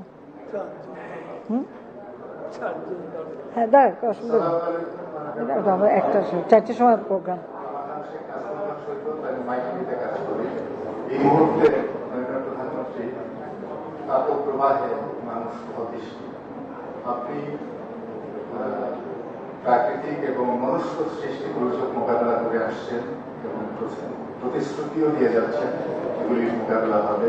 আন্তর্জাতিক সভায়ও আপনি এই প্রাকৃতিক দুর্যোগ নিয়ে কথা বলছেন। এই যে $100 বিলিয়ন প্রতিশ্রুত তারা দিচ্ছেন, এই যে আমরা ক্ষতিগ্রস্ত সবচেয়ে বেশি, আর এই প্রাকৃতিক দুর্যোগ মোকাবেলায় আমাদের আর কি করণীয় আছে? আর জমি সংক্রান্ত একটা কথা বলেছেন আপনি। আমি বাংলাদেশের বিভিন্ন অঞ্চল ঘুরে দেখেছি, জমির সাথে যে খালটা আছে এটা রেকর্ড করে জমির মালিক নিয়ে নিয়েছে। এই খালগুলো এখন বন্ধ করে দিয়েছে, তাতে করে পানি আর থাকছে না, জমিতে পানি দেওয়ার মতো মানে ডিপ টিউবওয়েল ছাড়া আর কোনো উপায় থাকছে না। এই খাল যাতে ভরাট না করা হয়, এ ধরনের কোনো নির্দেশ আপনি দিবেন কিনা? ধন্যবাদ। আমাদের প্রকল্পই আছে, নির্দেশ না, আমাদের প্রকল্পই আছে যে যত পুরনো খাল, নদী, জলাধার সেগুলিকে আবার নতুন করে খনন করে সেগুলি জল প্রবাহটা বাড়ানো, এটা কিন্তু কাজ চলছে, এটা আমরা করে যাচ্ছি, সেটা আমরা করব। আর আমাদের সবসময় এটাই চেষ্টা। আর জলবায়ু পরিবর্তনের অভিজ্ঞতা থেকে রক্ষা, আমরা কিন্তু আমরা ট্রাস্ট ফান্ড করেছি, আমরা সব থেকে বেশি উদ্যোগ কিন্তু নিয়েছি, যদিও আমরা ক্ষতিগ্রস্ত না। কিন্তু এই যে $100 বিলিয়ন একটা প্রতিশ্রুতি, এটা হচ্ছে সব থেকে দুর্ভাগ্যের যে প্রতিবার আমরা যখন এই জলবায়ু সম্মেলন হয় অনেক প্রতিশ্রুতি পাওয়া যায়, আমরা অনেক ডিমান্ড করি, কিন্তু কাজের বেলায় তেমন কোনো অর্থ আর কেউ দেয় না। এটা তো ধনী দেশগুলি বা যারা আজকে নিজেরা উন্নয়ন করে ফেলেছে, উন্নত হয়ে গেছে, তাদের কারণেই কিন্তু আজকে এই জলবায়ু পরিবর্তনটা এবং তার অভিঘাত থেকে মানুষ কষ্ট পাচ্ছে। তাদেরই যেটা দায়িত্ব সব থেকে বেশি ছিল এখানে অর্থ বরাদ্দ দেওয়ার, তারাই কথা বলার সময় দিয়ে দেয়, সবই মুখে দেয়, কিন্তু কাজে খুব কমই দেয়। এবং এটা নিয়েও কিন্তু আন্তর্জাতিকভাবে সবসময় আমরা কথা বলে যাচ্ছি, ব্যবস্থা নিচ্ছি, এবং আমাদের বিভিন্ন নিজস্ব কর্মসূচি, কিন্তু আমরা আমাদের নিজস্ব কর্মসূচি কিন্তু বাস্তবায়ন করে যাচ্ছি। যেমন আমরা প্রতি বছর বৃক্ষরোপণ করি, বনায়ন বৃক্ষরোপণ, এটা কিন্তু আমাদের দলের একটা কর্মসূচি। আমরা সেই 84 সাল থেকে কিন্তু শুরু করেছিলাম, আমাদের কৃষক লীগের উপরে দায়িত্ব, তারা এটা উদ্যোগ নেয়। আমরা আমাদের ছাত্রলীগ বা যুবলীগ, স্বেচ্ছাসেবক লীগ বা আমার অন্যান্য সহযোগী সংগঠন, মহিলা আওয়ামী লীগ, শ্রমিক লীগ, প্রত্যেককে আমাদের কিন্তু নির্দেশ দেওয়া আছে যে সকলে যেখানে পারে বৃক্ষরোপণ করবে। যদিও প্রচণ্ড খরা, এই খরার থেকেও আমাদের কিন্তু গাছ কিন্তু মুক্তি দেয়। আপনি যেমন যত গরমই হোক, আপনি যদি গাছের নিচে দাঁড়ান তখন কিন্তু একটা প্রশান্তি পাওয়া যায়। এই উচ্চ তাপ থেকে বাঁচা যায়। তো সেই ক্ষেত্রে আমাদের কিন্তু এটা একটা প্রচেষ্টা সবসময় আছে, আমরা এটা করে যাই। আর আষাঢ়, প্রতি বছর পহেলা আষাঢ় এটা আওয়ামী লীগের কর্মসূচি থাকে, আমাদের কৃষক লীগ এটা মানে দায়িত্ব থাকে যে বৃক্ষরোপণ করা। আর এবারেও আমরা বিশেষভাবে এই কর্মসূচিটা দিচ্ছি এবং আমি দেশবাসীকে আহ্বান করবো যে যার যেখানে যতটুকু জায়গা আছে সবাই ব্যাপকভাবে গাছ লাগাবেন। ছাদের উপরেও ছাদ বাগান করলে কিন্তু নিচে ঘরটাও ঠান্ডা থাকে। কাজে এভাবে যদি আমরা আমাদের নিজেদেরকে এই প্রাকৃতিক দুর্যোগ থেকে নিজেদেরকে মোকাবেলা করা এবং নিজেদের সক্ষমতা গড়ে তোলা, সেটাই বেশি গুরুত্বপূর্ণ বলে আমি মনে করি। এখন আমরা প্রতিশ্রুতি যেটা পাচ্ছি কিন্তু আসলে টাকা তো দিচ্ছে না, এটা তো বাস্তব কথা। তাও আমরা বারবার বলেই যাচ্ছি, এটাই হলো কথা। মাননীয় প্রধানমন্ত্রী অবশেষে একজন নারী সাংবাদিককে দিয়েছে, ধন্যবাদ আপনাকে আমাদের কথা স্মরণে রাখার জন্য, অনেক অনেক ধন্যবাদ। মাননীয় প্রধানমন্ত্রী, প্রথমেই হচ্ছে এই সংবাদ সম্মেলনে আমরা আপনার এই সময়ে দীর্ঘতম সময়ে প্রেস সচিব ইহসানুল করিম ভাই, যিনি আমাদের সাথে ছিলেন, তিনি নেই, তার কথা মনে পড়ছে নিশ্চয়ই, আমরা সকলেই তাকে স্মরণ করব। দ্বিতীয়ত হচ্ছে মাননীয় প্রধানমন্ত্রী, গত কয়েকদিন ধান কাটতে গ্রামে গিয়েছিলাম, অভূতপূর্ব ফসল হয়েছে। আমার বাড়ি ময়মনসিংহ, কালকেও কৃষকরা ধান কাটছিলেন আর বলছিলেন যে হাসিনা বেডির কপালটাই বালা, এইবার নাকি দেশে অভাব আইব, এইবার এত ফসল আল্লাহ দিছে যে এই বেডির নামে দেশ চলব। তো ফসল দারুণ হয়েছে, দারুণ। এবং ধানের দাম এটি কিভাবে সমন্বয় করবেন, একজন শ্রমিক সমান 1 মণ ধান, এটি ছিল গতকালকেরও হিসাব। ফলে কৃষকের এই জায়গায় একটু কপালে ভাঁজ পড়েছে, যদি আপনি কিছু বলেন। মতিয়াপা আপনার পাশে বসে আছেন, কৃষিতে কি যে বিপ্লব হয়েছে এটা যারা আমরা নিয়মিত গ্রামে যাই আমরা তারা জানি। প্রতিটা জায়গায় ছোট ছোট মেশিনারিজ, এগুলো মতিয়াপা যখন প্রথমবার দায়িত্ব নিয়েছেন তখন আমরা যেতাম যে সচিবালয়ে উনি সকলকে ডেকে মেশিন দেখতেন। এখন এগুলোর সুফল আমাদের কৃষকরা একদম দারুণভাবে পাচ্ছে, অল্প দামে সেই মেশিন কিনে খুব দ্রুত কাজ হচ্ছে এবং রোদের সাথে পাল্লা দিয়ে ধান শুকানো হচ্ছে। ফলে ধানের দাম এবং একই সাথে আমাদের দেশের সকল মানুষ যেন তাদের সামর্থ্য অনুযায়ী চাল কিনে খেতে পারেন, এটি একটি দারুণ চ্যালেঞ্জ আপনার সামনে, যেটি বারবার আপনি মোকাবেলা করেছেন। ফলে অনেক মানুষ, আপনি সুনির্দিষ্টভাবে বলেছেন, যারা বেতন দিয়ে সংসার চালান তাদের জন্যই আসলে এখন একমাত্র সংকট সন্তানাদি নিয়ে চলা। ফলে তাদের জন্য এই সময়ে বাড়তি কিছু বলবেন কিনা। আপনি গতবার আম ট্রেন চালু করেছিলেন, আমের ফলন অনেক ভালো হয়েছিল, এবার দুঃখের খবর আমের ফলন 4 ভাগের 1 ভাগ হয়েছে। ফলে সেইখানে এই মুহূর্তে সামান্য সেচের দরকার। কৃষকরা আপনার দৃষ্টি আকর্ষণ করেছেন না, একদম ধানের পানি দিতে গিয়ে লোডশেডিংয়ে সময় মতো এই মুহূর্তে যদি পানি দেওয়া যায়, একদম আপনার দৃষ্টি আকর্ষণ করেছেন তারা আপা, যে যদি আপনি একটু বলে দেন ওখানে অগ্রাধিকার ভিত্তিতে আমবাগানগুলোতে যদি এই মুহূর্তে পানি দেওয়া যায়, তাহলে হচ্ছে আমাদের যে আম এসেছে এটা বড় গাছে পানি দেবে কিভাবে, শিকড় তো অনেক দূর মাটির নিচ পর্যন্ত যায়। ওরা দেয় আপা, সে শুধু ওরা চাচ্ছে যে বিদ্যুৎটা যেন অগ্রাধিকার ভিত্তিতে একটু দেওয়া হয়। উপরে স্প্রে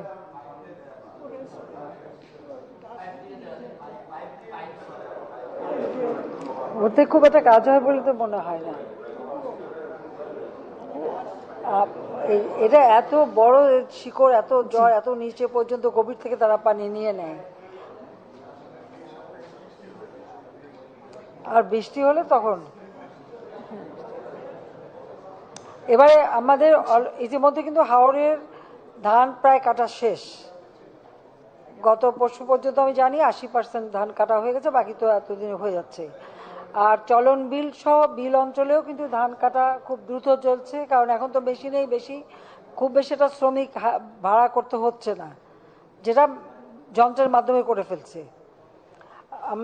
এটা কিন্তু আস্তে আস্তে আমরা কিন্তু যান্ত্রিকীকরণে হাওড় অঞ্চলে 70 ভাগ আমরা ভর্তুকি দিচ্ছি, আর অন্য যে ক্ষেত্রে 50 ভাগ। পাশাপাশি আমরা কিন্তু সারের দাম বেশি দামে কিনে কম দামে কিন্তু দিচ্ছি, উন্নত মানের বীজ দিচ্ছি, সব দিক থেকে কৃষক যাতে চাষ করতে পারে সেটা। হ্যাঁ, দামের ব্যাপারে ধানের দামও কিন্তু সুনির্দিষ্ট করে দেওয়া আছে, এটা করে দেওয়া আছে এবং সেটাই থাকবে।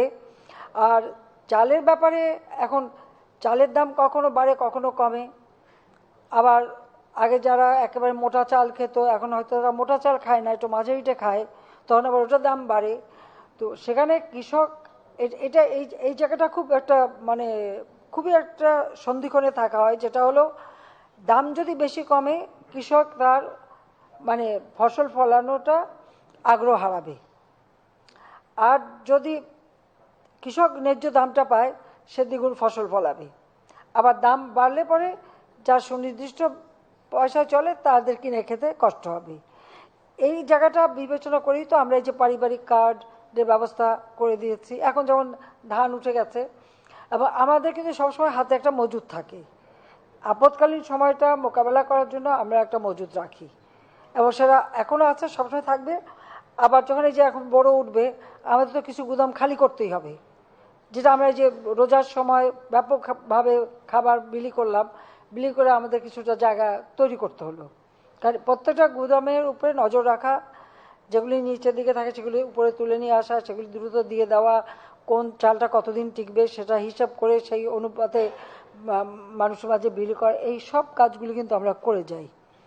কাজে সেখান থেকে আমি মনে করি যে এবার যে হারে আমরা বড়োতে যেভাবে ফসল আসছে, আর এখন তো সব জায়গায় তো ধান পেকে গেছে, এখন তো আর পানি দেওয়ার সময় নেই, এখন কেটে ফেলার সময়, অলরেডি কাটা শুরু হয়ে গেছে ধান।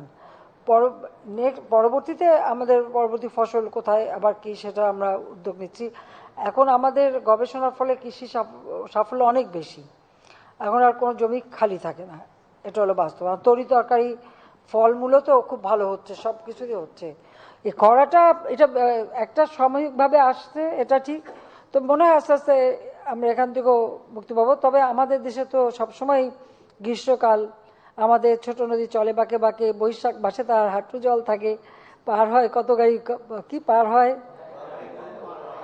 তো এই যে এটা আমরা ভুলে যাই কেন, এটা আমরা ভুলে যাই কেন যে আসলে চৈত্র বৈশাখ মাসে তো এরকম শুকনো হয়ে যায়, কিন্তু আবার বর্ষাকালে তখন পানি আসবে, আবার হয়তো বেশি বন্যা হলে তখন আবার দুঃখ হবে যে বন্যা হলো কেন। তো আমরা নদী ড্রেজিং করাচ্ছি, খাল টাল ড্রেজিং করাচ্ছি, এমনকি পুকুরগুলি ড্রেজিং করাচ্ছি, আর কিছু তো করে ফেলছে, এখানে তো আমাদের কিছু করার নেই। যেমন এই যে বক্স কালভার্ট করে করে আমাদের বিলগুলি সব একদম দালান কোঠা হয়ে গেছে, তো তাতে পরিবেশও ক্ষতিগ্রস্ত হয়, আবার পানির এটাও কমে যায়। তো যাই হোক, আমরা আমাদের সাধ্যমতো চেষ্টা করে যাচ্ছি সারা বাংলাদেশেই। আর ওই খালটাল দখল এখন কিন্তু আমরা দখলমুক্ত করে দিচ্ছি এখন জোর করেই। আবার এখন বড় চাষ করেছে অনেকে, তাও যে ধানটা কাটার পরে কোনো কোনো এলাকা আছে এই তারপর ওই খালগুলি কেটে দেবো, এটা প্রজেক্ট কিন্তু দেওয়া আছে সারা বাংলাদেশে, আমরা করে যাচ্ছি। মাননীয় প্রধানমন্ত্রী, আমি নীলাদ্রি শেখর, আমি চ্যানেল আইতে কাজ করি। মাননীয় প্রধানমন্ত্রী, এই বিশ্বে যতগুলো যুদ্ধ হয়েছে সব যুদ্ধের বিপক্ষে আপনি রয়েছেন এবং যুদ্ধকে না বলার কথাই সবসময় আপনার কণ্ঠ দিয়ে ধ্বনিত হয়েছে। বাংলাদেশে যখন পান থেকে চুন খসে তখনই আমরা মানবাধিকার গেল গেল বলে মোড়ল দেশগুলোর কথা শুনি, কিন্তু এত বড় যুদ্ধ হচ্ছে, ইসরায়েল হামলা চালাচ্ছে, আমরা যুক্তরাষ্ট্রে দেখলাম একজন প্রফেসরকে যেভাবে আটক করা হলো, হত্যা করা হলো, সেখানে মানবাধিকার নিয়ে কোনো প্রশ্ন দেখছি না। এই দুই নীতি বা দ্বৈত নীতি বা কেমন এই নীতি কেন আমাদের ক্ষেত্রে? ধন্যবাদ মাননীয় প্রধানমন্ত্রী। এটার উত্তর তো যারা এইভাবে মানবাধিকার লঙ্ঘন করছে তারা দেবে, এটা তো আমারও প্রশ্ন, এবং সেই প্রশ্নটা আমিও আন্তর্জাতিক পর্যায়ে আমি করে এসেছি যে এই দুমুখ নীতি কিসের জন্য। এক জায়গায় মানুষ খুন করলে তারপর আবার তাদেরকে আবার টাকাও দেওয়া হয়, অস্ত্রও দেওয়া হয়, মানুষ হত্যা, আবার অপর জায়গায় দেখা গেল যে মানবাধিকার নিয়ে। তো এই যে মানবাধিকার সংস্থাগুলি, আমাদের দেশেও তো কত মানবাধিকারের বিরাট বিরাট প্রবক্তারা আছে, তারাও চুপ কেন সেটা আমারও প্রশ্ন। আমি তাদের কাছে জিজ্ঞেস করি যে তারা চুপ কেন, এখন কথা বলে না কেন, বা তারা ব্যবস্থা নেয় না কেন। বা এতগুলি সংস্থা, সেই সাংবাদিক থেকে শুরু করে সবার জন্য তো বিরাট বিরাট আন্তর্জাতিক সংস্থা, কিছু হলে বাংলাদেশে কিছু হলেই তো তারা খুব সোচ্চার, এখন কেন চুপ? তবে সাধারণ মানুষ চুপ থাকে না, এখন কিন্তু প্রতিবাদ। এই প্যালেস্টাইনের বিষয়টা আসার পরে কিন্তু যেভাবে মানে নারী শিশু হত্যা, হাসপাতালে বোমা মারা প্রতিদিন, এটার ব্যাপারে কিন্তু আজকে বিশ্ব খুব জাগ্রত, এটা হলো বাস্তব, এটাই হচ্ছে সব থেকে বড় কথা।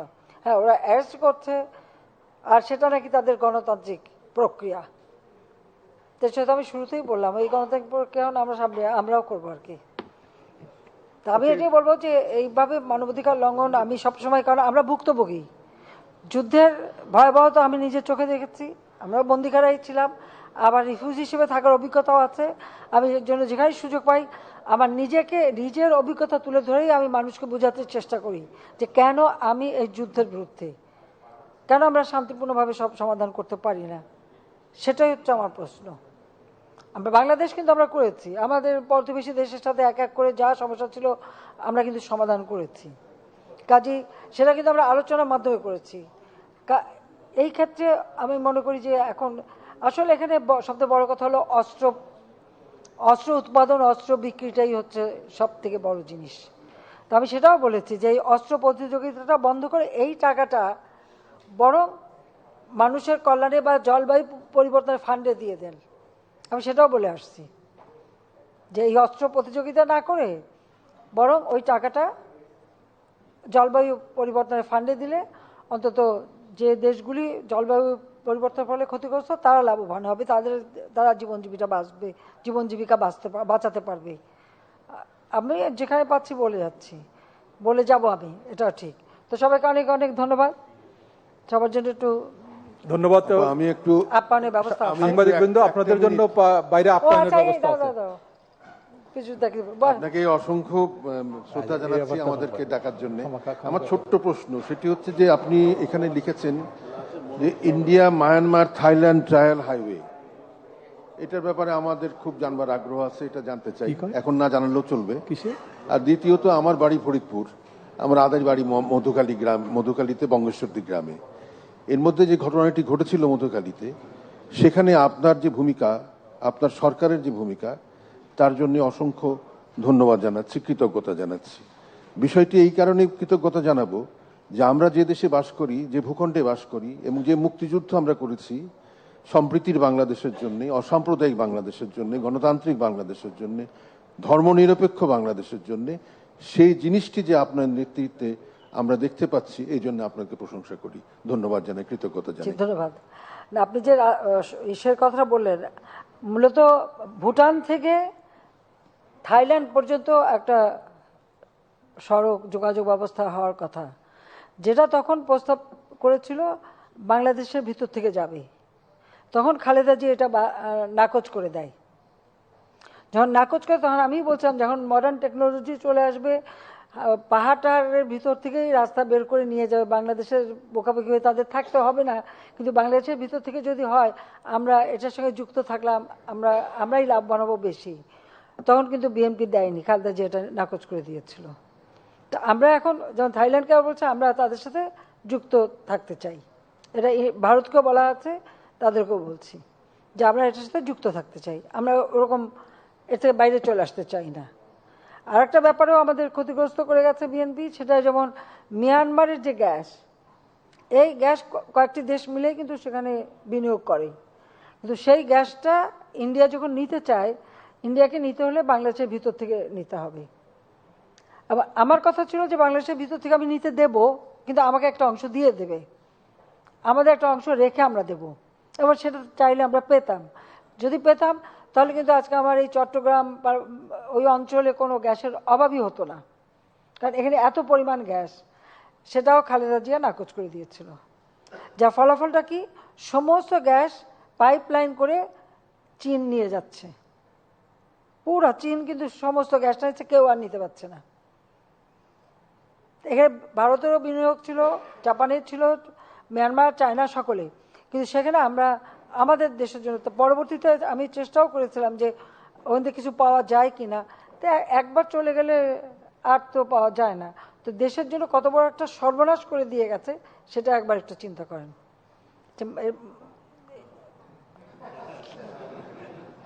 ওকে, ধন্যবাদ। আপনাদের জন্য বাইরে আপ্যায়নের অনেক ধন্যবাদ সবাইকে।